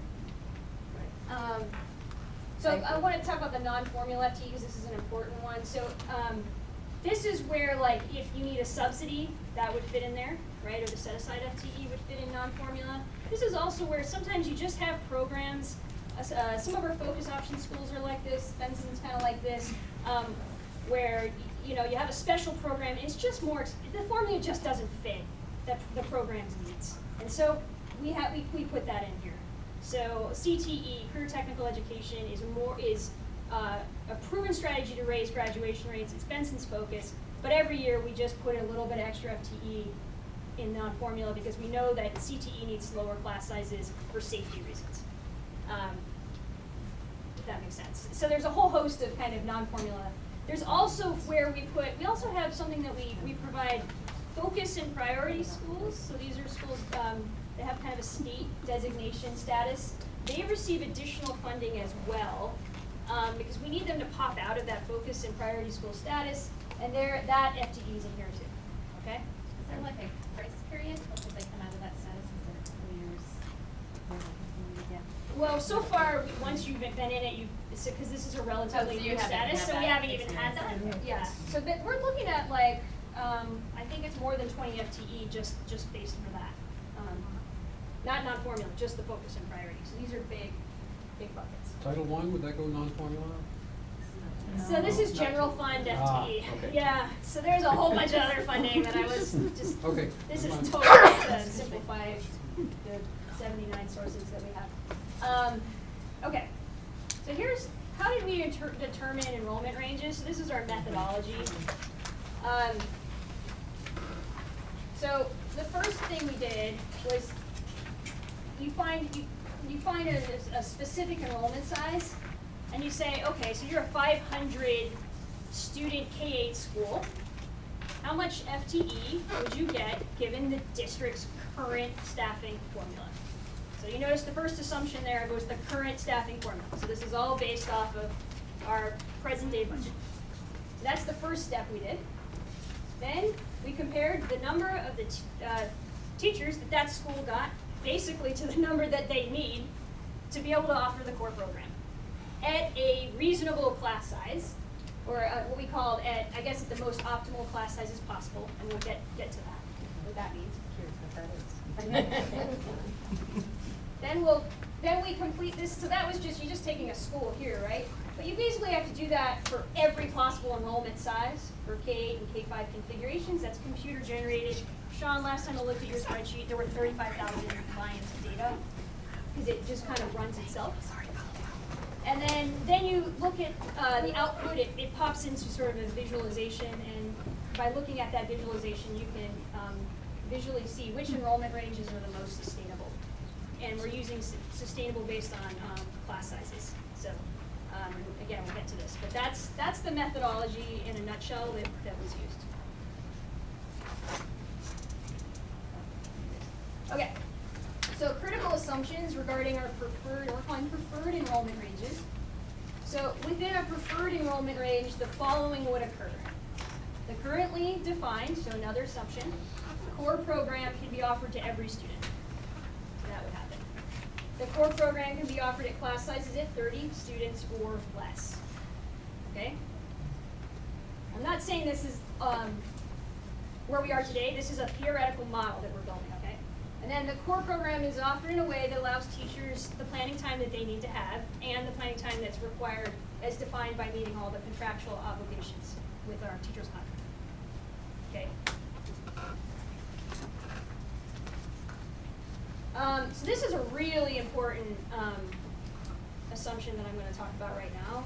So in this analysis, equity remains central by assuming that all schools can offer the core program without using the equity allocation or focus or priority school non-formula resources. So like, I'm going to skip to this again. So what that really means is we're saying that as this model is built on the assumption that you need to be able to offer the core program with that. Okay, and the reason why we did that, this is again, literal people, so we looked at your D-BRAC values framework, and you said, keep equity at the forefront. So this is a way that we can operationalize keeping equity at the forefront. So the purpose of the equity allocation is to provide support to schools who need it. It's not to provide the core program. So that's a really big deal, because that's like over 150 FTE right there, that we're just saying, like, we're taking off the table and we're saying that's for not for the core program. Can I clarify? Yeah. I think I understand, but just a process. So take a school like Scott or Vernon, both focus, and if you just looked at that first bucket, they could offer the core programming, but the equity allocation lets them do it better. So actually what I'm saying is, in this model, Vernon, Scott, or whomever can offer the core program just by the FTE that's assigned by size. Right. And then the focus and priority school allocation or the equity allocation they could use for, I don't know, a restorative justice coordinator or an instructional specialist or whatever they think they need to boost achievement. Lowering the class size. Lowering the class, you can lower the class So to size. do it, Yeah, okay. you can lower the classes, whatever that school decides. Right. So we're saying the same thing. Okay, You're I just saying didn't more know, technically. I had to, Yeah. I had to do that. Literal, yeah. So, yeah, I do, Yeah, exactly. I oftentimes need interpretation, so. Okay, all right, can I ask a process question? Just as questions come up, what's the best way to like report them? Just like, I just am jotting it down, am I gonna jot them down and hand my PowerPoint back to you guys with any questions on them? Well, What's gonna be the best mechanism? It depends, I think it depends on how many you have. And Sarah, you know me. I know you, so, I think if. Good questions. Yeah, if they're good Creating an questions, app it's helpful for for the you, group to hear. If I wanna there's hear 'em. 50 of them, and they're really, really detailed and technical, Okay, do you because want I me know to your do that? level, so you're gonna be, Well, that's good. Me. Yeah. If you have Yeah. good ones that you think I was we'll learn gonna from, I say, would yeah, encourage you to Yeah. Yeah. spout them out there. You're the best. Okay. And then maybe She address says it, really like, good so- stuff, I find it fascinating.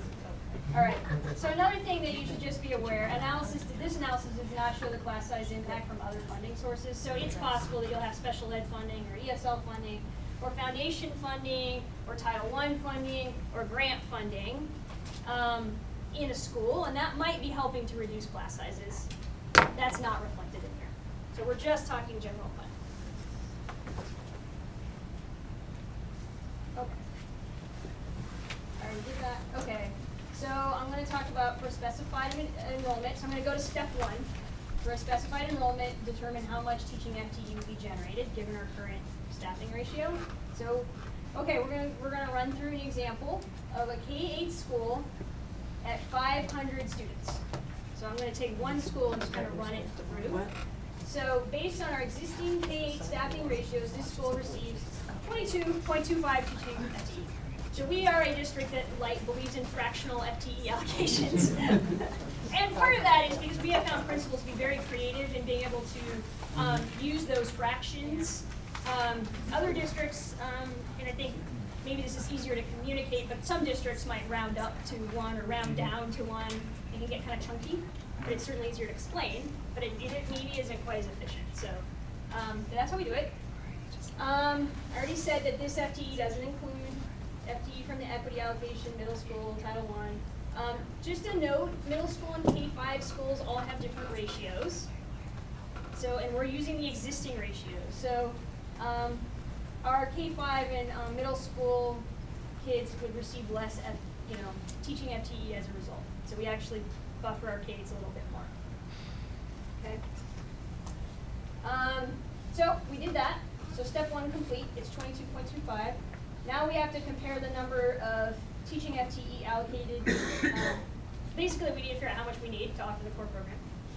Okay, so now we're going to get really, okay. So this K-8 school at 500 students, I'm just going to, for a minute, look at grades K through 5. So we're going to deal with 6, 7, and 8 later. And I'm going to pretend that this school has 62 kindergartners, 55 first graders, and so forth. And so the principal, the school community has a decision to make about how to spend that 22 FTE. And I'm just going to take kindergarten, for example. There's 62 of them. So I guess theoretically you could have one class at 62 students. You would never do that. That'd be crazy. You could have 2 classes at 31 students. That would also be crazy. But that would also be crazy. It's kindergarten. That's not a good. And on top of that, we have a long-standing district practice of keeping kindergarten classes at 25 or less. So this school is like, they have to offer 3 sections. They really have no choice. Right. Okay? So then you do the same thing for each of the grades. And I'm not saying principals do it exactly this way, but this is just the easiest way I can explain it. And so then you go all the way across, so that's how many sections. And typically, that's with a section, you're going to need a teacher to cover each one of these sections. So 3 sections would need 3 teachers. So then I put the class sizes down here. So that's kind of a high one right there. But this is sort of the class sizes. And then you have the number of teachers. So I'm going to differentiate these two in a second. But the number of kind of core subject teachers. These are like the teachers with the kids in the homeroom throughout the day. This is how many you're going to need. So that's 13 if you add that up. And here's the thing. Our core program says you need to have enrichments, music, art, whatever. And so we built that in, and what that equates mathematically for us is for every FTE, it's 0.1. So we just 0.1 per FTE. So you go 0.1 times 13, and that's, if you want more detail on that, you can talk to Sean. But what that basically means is that's another 1.3 FTE needed to do the enrichments, and also to ensure that we have planning time for teachers, because teachers are planning while kids are in enrichment. Okay, so then you do the same thing for 6, 7, and 8. Okay? And the only thing that's a little different here is the class sizes are it's a different calculation because the 6, 7, and 8 teachers, they teach periods. And teachers teach 5 periods out of 6, and they have 1 period of planning time. So that impacts class sizes a little bit. So that's why these aren't kind of neatly divided like these. And you have your core subject teachers. that would be 6 for this. And then, for middle school, you do 0.2 times 6, so you end up needing another 1.2 FTE to cover core enrichments. And I'm calling them core enrichments just because they are integral to our schools. They're very important. They're core. And then that also covers teacher planning time, theoretically. And so, yeah, and I'm really interested in hearing, this is what the value of bringing it to a group like this, especially with a K-8 principal in the room. Who's eager to talk about this one. Oh, yeah. And then you have your total teaching FTE required. See, we added all these up. So you needed 21.5 teachers to make this work with these class sizes. Okay? Sarah, can I talk about? Just one thing that I want this committee to know, because, and so my friends at Scott may know this because they're living with this reality.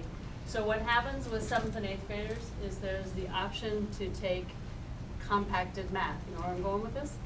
So with only 2 sections, and given the FTE that you gave, you're saying there's not enough what you're gonna track kids with that few of kids. That is the reality. That's one of the hardest things, I think, from having a small K, which is what I started For with. the math piece, is that what For you the mean? math piece. Yes. You're gonna take a group of those 7th graders out, and it's not gonna be half. It's maybe, if you're lucky, gonna be a third. They're gonna be lovely, your highest kids, breezing along, ready for pre-algebra. So that's gonna be, hopefully 10. And now you're gonna have 17, but now you've tracked them. So you've got, you've divided, with 2 sections, you have to divide that group of kids into 2. And they stay the same for their language arts, for So their they're math. tracked all along the way. All day. So that's a major trade-off. Yep. It's a major trade-off, and you've got a group of really high-functioning kids who get to be together all day, and everybody else. Is that a function of the for more than staffing one or the year, compacted because you're math on being the there? track. It's both. It's a function of being small, and if we're staffed that way, unless you give us, we can track if we can offer 2 sections of math at the same time.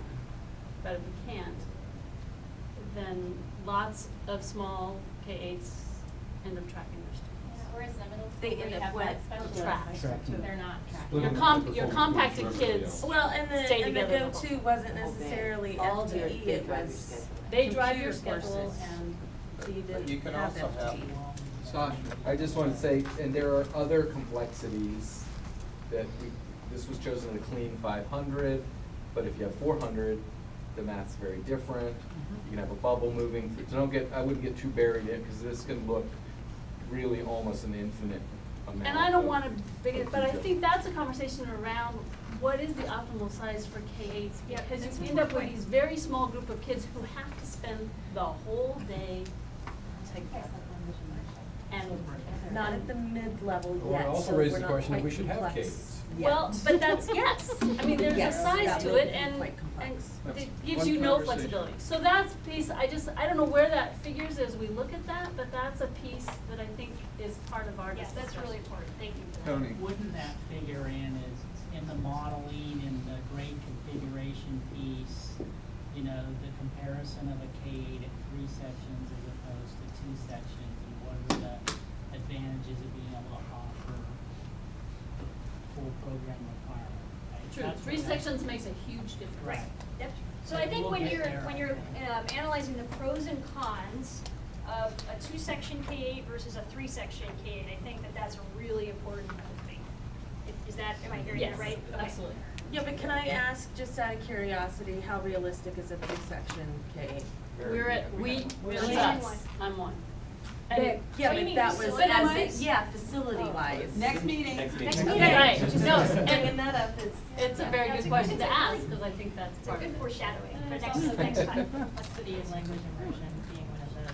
Oh, yes. So like another thing that we didn't address in this presentation, but when we get to, I remember Judy talked about kind of the district-wide program, so immersion is in there. And immersion is definitely playing a role in, immersion quite frequently makes the staffing just more challenging. It's an awesome program, so, yeah. So, just one more thing on that 3 sections, so what we might be saying then is if we wanna have a K-8, you really need to have 7 to 15 as your target? Just wait, just Sorry, wait. Tim, Yeah. there's a lot more to come than I my. have no idea this is going to be such an exciting presentation. Is transparency going to be boring? We have a Okay, very so- good group. Yeah, okay, all right. I thought I had a sign. Okay. So that's what, so anyway, is this school sustainable? So remember, this was a 500 K-8. And I get that there's definitely some cons and some trade-offs along the way, but our analysis would say that yes, this school is sustainable because this is how much FTE they got, this is how much they need, they have a positive remainder of which they can then reallocate to whatever needs they feel,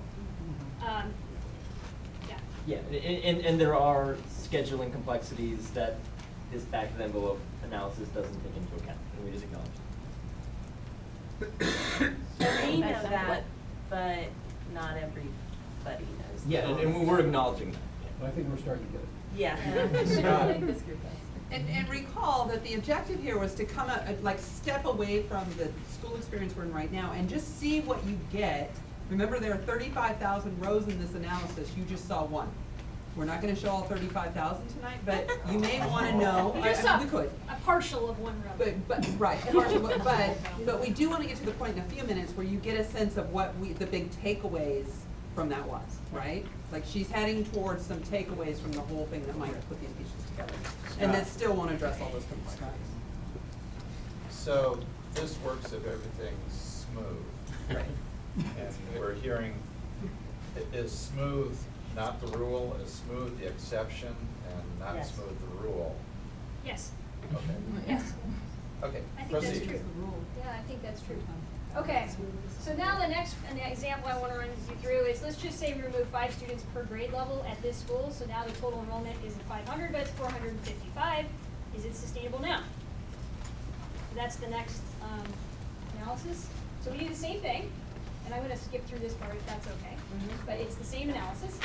And guess what? They still need the same number of they still need the same number of FTE, because they still have the same number of requirements. But because they're smaller, they get less FTE. And so they actually have a negative remainder. So they actually do not have enough FTE to cover the core program. And so what this school would then have to do is either receive a subsidy from the district, or they could, and we were starting to, we've just begun looking at this in more detail, but maybe they're using their equity allocation to basically support the core. And that wasn't the intention of the equity allocation. Or they use foundation funding or grant funding or whatever, other kind of funding to fill the gap. Rely on other creative scheduling strategies, so like you could maybe blend some grades, so maybe you have like a 3rd and 4th grade together, or whatever it is. So like school principals are remarkably gifted at figuring out kind of how to work these really tough situations. I know you're gonna kill me, but at the last meeting, you said 70% of schools struggle to meet the core, and is that because? No, that's not quite what I said. Can I correct? What can you talk about that a little bit and say why? So what happens is I'm actually interested in the 30% that can and how they're doing that, but that may be too complicated for right now. We could skip it, or I could talk to you later, but it was interesting and a lot of people weren't here. I'm going to clarify the percentage. So what I said is, after we initially push out FTE, then what happens is schools do their scheduling and they come back to the district and they say, if I can't meet core, I need extra FTE. And so they ask for FTE. And I said 2/3 of our schools essentially ask for FTE. Right. We then do analysis, pretty detailed analysis, and working with senior directors and working with the schools to figure out, well, how could you provide the core program with the amount of FTE that you got? And sometimes they can, truthfully. Okay. It's just they had to make a really tough trade-off that they really didn't want to make, that we didn't really want them to make, but that is the reality of scarce resources. So it was how many asked for FTE? It's like 2/3. I mean, it's a lot. They come back, and some of them will ask for restorative justice coordinators. And is that important? Yeah, it's super important. But that's not we have a limited number of FTE, so we prioritize based on, can you meet the core program? Just as a little bit of a roundout on that, that adds complexity, I would say, is that you also have a variety of goals that then people have to meet. And some of those goals require resources that are people-based, right? So some of that ask sometimes comes back, like I think restorative justice is a good example, as a matter of fact, is that ends up being the ask, and then it is not necessary, that's the non-formula, it's not directly classroom based, right?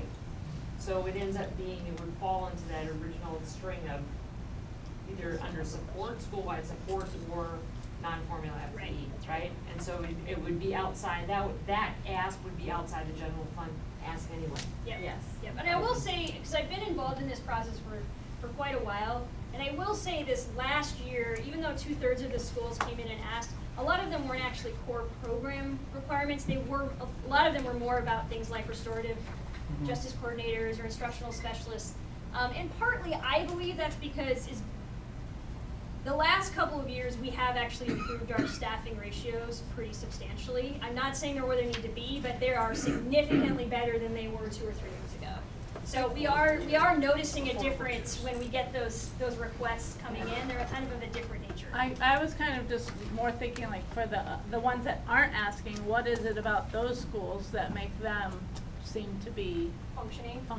And I wonder if you know who. Well, I think it's going to be in part like the structure of their school, and we'll get like it's what this analysis would show. Like, right. So when something said, you know, some of these schools, you know, they have the yes, I can make it work, and they can't, so they don't ask. And some schools can make it work and they still ask. So like that happens. Yes. More. Sean, Absolutely. Oh, I think some of it comes down to people as well in terms of endorsements and stuff too. Like sometimes it's difficult to, if you had this person with that could magically teach 5 different things and was willing to do the planning only within the limited amount of time, then you wouldn't need more to ask for more FD, but sometimes it doesn't really work out that way. Yeah, that's a really good point. That's So you're really people on the ground. I was gonna say, it's a set of constraints, and you have to prioritize the constraints, and sometimes you get lucky and the numbers are even, and they spread well, and you land the brilliant person who can do 3 things, and sometimes you don't. And sometimes there's certain people, one is over there, I believe, who are excellent calculators and are able to maximize every tiny little bit and make things work, which is a talent that not everybody has. So, I mean, I think there's a huge range in what people are able to do. All right, sorry to derail that. So it's interesting to me, the way you presented it, is core program is about numbers and not about what types of courses our kids have access to. So I think that's a good point. So like currently, our core program was kind of developed in part in a time of scarcity. So like so we talk about offering enrichment to students. We don't, and we use less the language of an elective. Is that kind of what you're getting at? Yeah. Okay. Well, and it's a deficit model. It is. Born out of a time of scarcity, and not here's what we want and need and our kids deserve. scarce. kind of thing. And Money is Sasha, scarce still. Okay, so I would say, part of that I think is true. And remember, there's only so many minutes in the day. And so the state and their recommended amounts of time, let's say early literacy, there's a chunk of time that has been proven, you know, if you have this much time, you can really make some stuff happen. If it's too little, it's harder. And so when you look at those chunks of the day, it's full. So the elective question is actually, I find fascinating because kids at the school, the biggest middle school, spend roughly the same amount of time in an elective as the kids in the tiniest K-8. The difference is the big middle school has many options. Right. And the small school has less, but so that is one area where a middle school, for example, might be beneficial. And I was a K-8 principal, and I'm sure you can speak to this too, the relationships that you get at a K-8 are I mean, you see 8th graders walking down the hall holding the hand of the kindergartner. You see the kindergarten teachers scolding the 7th grade kid out of control. I mean, there's this familial thing that also develops, and so I think both have strengths, both have weaknesses, and there's a lot of complexity to it, but I don't think one is like this horrible neglected thing and the other is all brilliant. And in the press, it seems to me like that's kind of been what we hear. That's not been my experience at all. Sarah?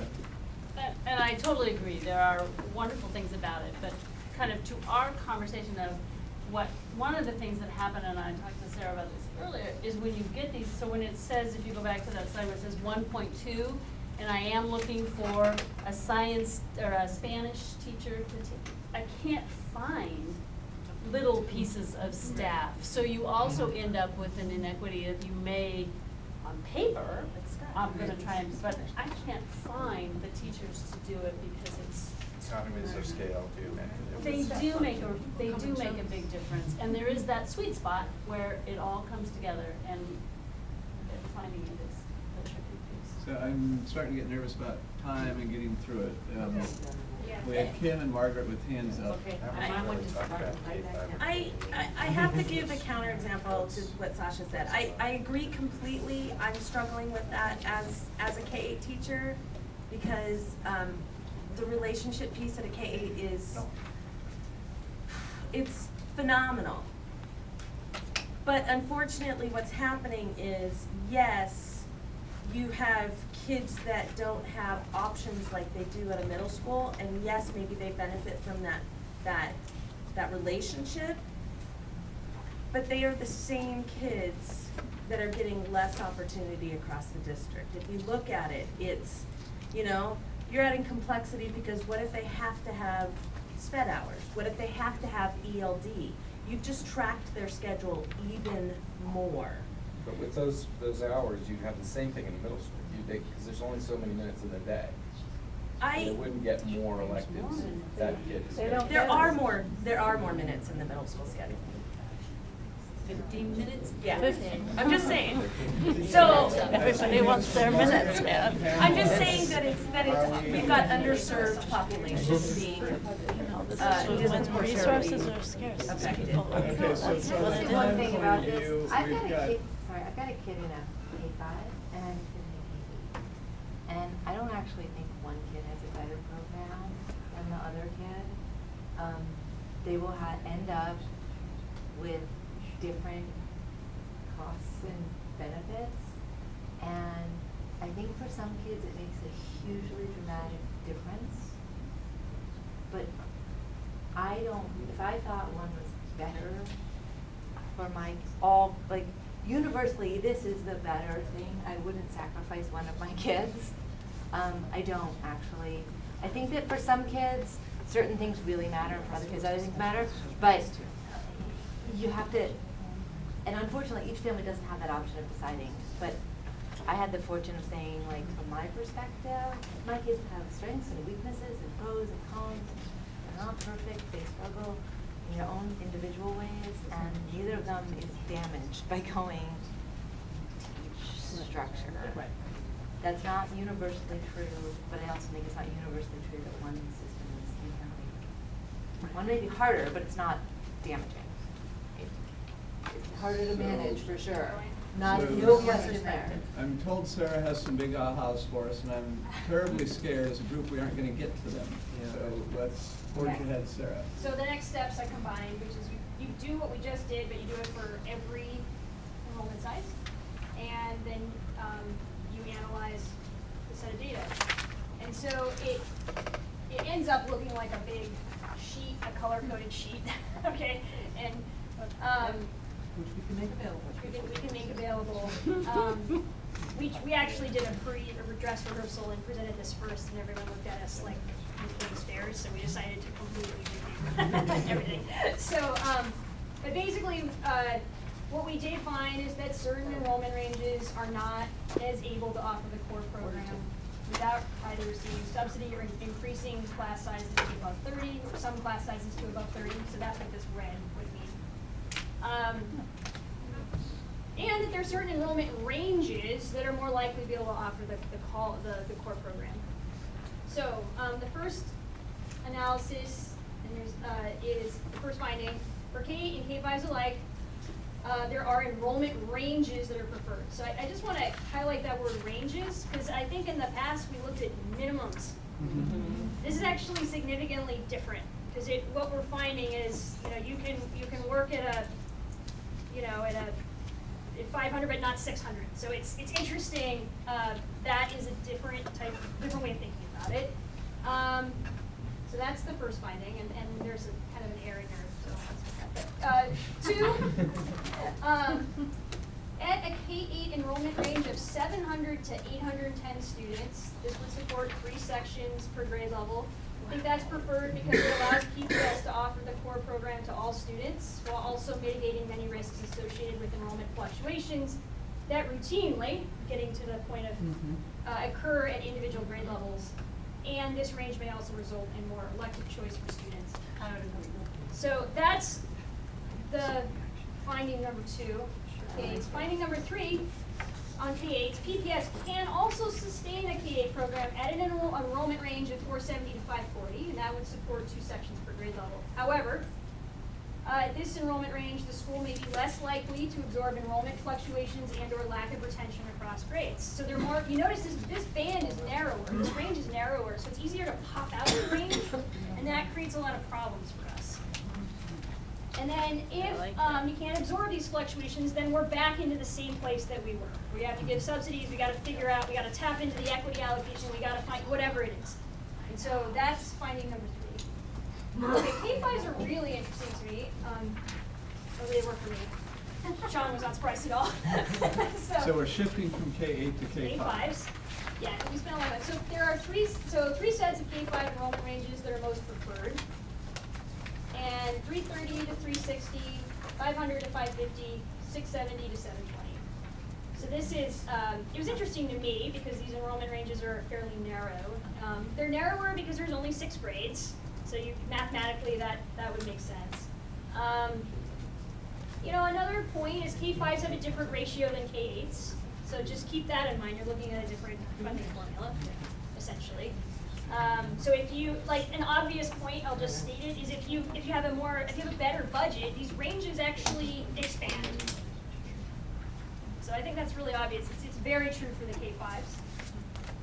Yeah. So you said on the K-8 model that 3 sections was much preferred, or yep. to 2 sections. Are you ambivalent between all 3 of these on a K-5, or is there? Well, I think this is one where I actually felt like for numerically more ambivalent, but I do think this is where we really need like you guys, people, like principals, other people to kind of weigh in, because there's a lot of pros and cons, I imagine. I don't know, like, do you want an elementary school of 720 kids? Like, as a parent, I just don't know. I know we have it, but I'm just saying, like, that may not be ideal for a lot of people. And it's not a mathematical thing. It's a space. And I know you want to finish. So, to answer your question, if you only have 2 sections every year, you don't get to mix kids up. And if you have historically that it's the same kids that don't have a lot of, they're tired of each other. And if you get, well, and some of them it's great, some of them love it, but if you need to stir the pot and mix things up, you can't. Yeah. For me, as a planner of managing kids, I would choose 3 sections. It's perfect. Yeah. You can reconfigure and you avoid the risk of having blends. Yeah. Sean, did you have a? I'll bring that up. So one thing that I should have mentioned is there continues to be, when you only have a 30 kind of enrollment range here, there's going to be more risk again of popping out of that enrollment range due to some sort of enrollment fluctuation or retention issue than there would be up here. But I think we were unprepared to say this is preferred due to the fact that we, as a group, haven't spent a lot of time thinking about a 700 student elementary school. So. And additionally, like when you go to bigger schools, it may mean more school closures, it may mean farther distance. So there's other considerations when you think about the size of the school. And we haven't compared it to buildings yet, so remember, next meeting, everybody's coming back, right? Margaret? I'm trying to make sure you get to the end. Oh. So We're at the end. Then we'll have questions at the end. So, Keep it very next patient. meeting, comparison of these preferred enrollment targets to our available classrooms, we think will generate a clearer picture of which buildings could best house our different grade structures. Tony's team has worked really hard to scrub up some clean data for us, so Tony will be here and his team to help, I am part of that team now. And remember that once we settle on what we think we're shooting for neighborhood schools, we have to make sure that we're factoring in all of the other partner, programs that we, so this is the first of 3 pieces, hopefully a good one for you. I think we're closing and going to questions. Okay. Yeah. And Jim's gonna help stack, and we have about 5-ish minutes. So Margaret, you were early on wanting to get your cue, and then Sarah after that. So one of the things I heard was that, and I actually appreciate this as a measure of risk, is that, so if you think about the range bands that you're measuring, right? So like that 30 out of the 360, right? So if that range band is 30 out of 360, that percentage is is a measure of the tightness of the fit, right? So if it's a 50 student range, but it's out of a school of 720, right? That percentage goes down, and so that measure of risk of fluctuation goes down. So I think that's a helpful thing to think about, that if you have a lot of schools that are really, that measure of risk is high, then it's gonna cause disruption across the system, on a much greater scale. So I think that's a helpful measure. I think the other piece that I heard that is interesting, and I have to think about this a little bit more, as you go through, is, we have to go back and remember and really outline and adhere to the constraints that set up the model, right? So one of the things about the core program is that you said it's within current budget, right? So this is not aspirational. This is completely, like, this is the reality model, not the aspirational model. So we will end up in conversations about what is aspirational, but what is here is a starting point from reality, okay? And then we can talk about how that plays out later. But this initial point should at least orient us to say, given where we stand in these constraints, which there are many, and I think that's fair to say, is that some of these findings will pop out where is there a chance to optimize? And so I appreciate that the assumptions were set up front, and I think we need to hold those and see them and say, these are the assumptions that are being held up front, and that this is what we're looking at currently, because then we're gonna go into this other space and we're not there yet. So I appreciated that. Thank you. Sarah.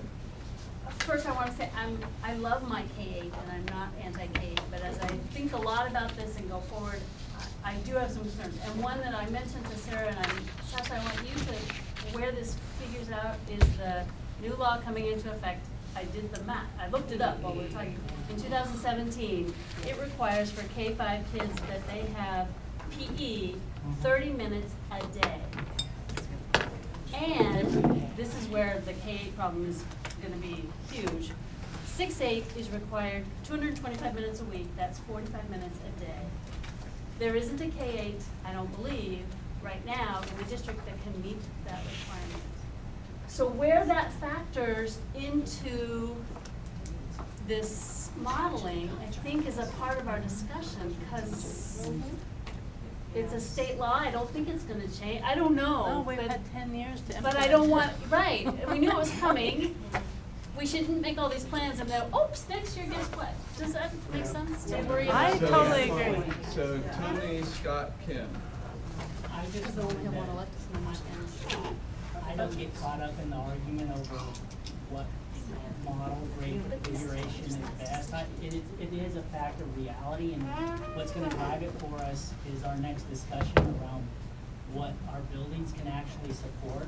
But understanding, the benefits that we hear from a 3-section as opposed to a 2 is gonna help us visualize how this lays out on the map and how our buildings support it. So this actually, this was pretty, I didn't talk much, but this was really energizing for me to hear everybody dive into that, because it's This is what our work's gonna be about over the next 3 weeks, or however many we end up having.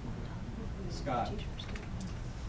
So I appreciate what Margaret said about this being reality, not aspirational.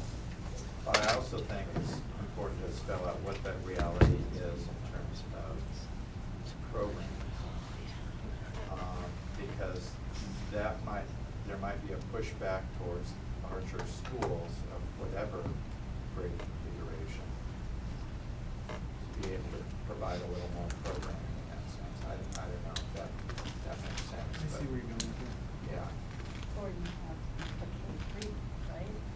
I mean, we need to get out of the box. Maybe you don't have larger schools, but you have schools that aren't the traditional, they're only K-3, and then you offer 3 sections and you have 500 kids, so.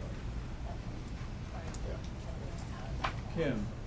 I'm gonna resurrect a question from a while ago, and it was taken off the table a bit because we were told that we weren't going to be looking at grade configuration. But now that we are, and I believe that Scott and I both brought this up at one point, and that is the conversion from middle school, K-5 middle schools to K-8s was horrible.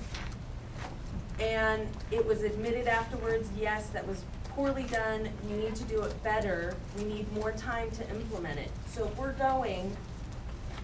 working under an assumption, but if we're going from K-8 in some cases to K-5 middle school, I'm just curious how we're going to do that well if that gets approved in January and it has to be implemented by September. Also saying that Carol Smith and I had a conversation, and she might have said it in her presentation here as well, is just going back to the middle schools the way they were before isn't gonna work. If we're going to really not take the status quo, we need to take our history of what middle schools used to be and consider that status quo. So how are we going to do this well, especially if we set a priority as not affecting historically underserved students too many times? So one of the things that I've heard the group talk about is deciding on scenarios and where boundary lines are is a related but separate question than the speed at which implementation occurs. And it's easy to say that, and it's really complicated about how this group might decide to make recommendations with staff about how quickly to make changes in different parts of the district. I mean, this is part of why the district needs this committee. Because we have a lot of people that have invested a lot of time to understand a lot of nuance and sophistication about some unbelievably complicated things. Personally, I'm optimistic in your ability to come up with some good ideas that are going to be as common sense as possible to help the district and the community move forward together. I'm glad I don't have to do anything with content because I think it's going to be really hard over the next few weeks. But you've spent many months now building a very powerful foundation, a knowledge base, a relationship base, and understanding in the community of how these issues connect and how different this district is. There's 80+ schools, lots of different communities, and I think all of you would agree one size is not going to fit all. The question is, how do you create something with enough texture and enough flexibility to be adaptable and endure? So again, it's very easy for me to say these things, and it's harder work to do, but you're well positioned to succeed. Jason, you're looking at me. Do you have some comments you want to? I just have one comment, and then I want to try and wrap up, which is, to Kim's point on grade configuration and the implementation thing, absolutely.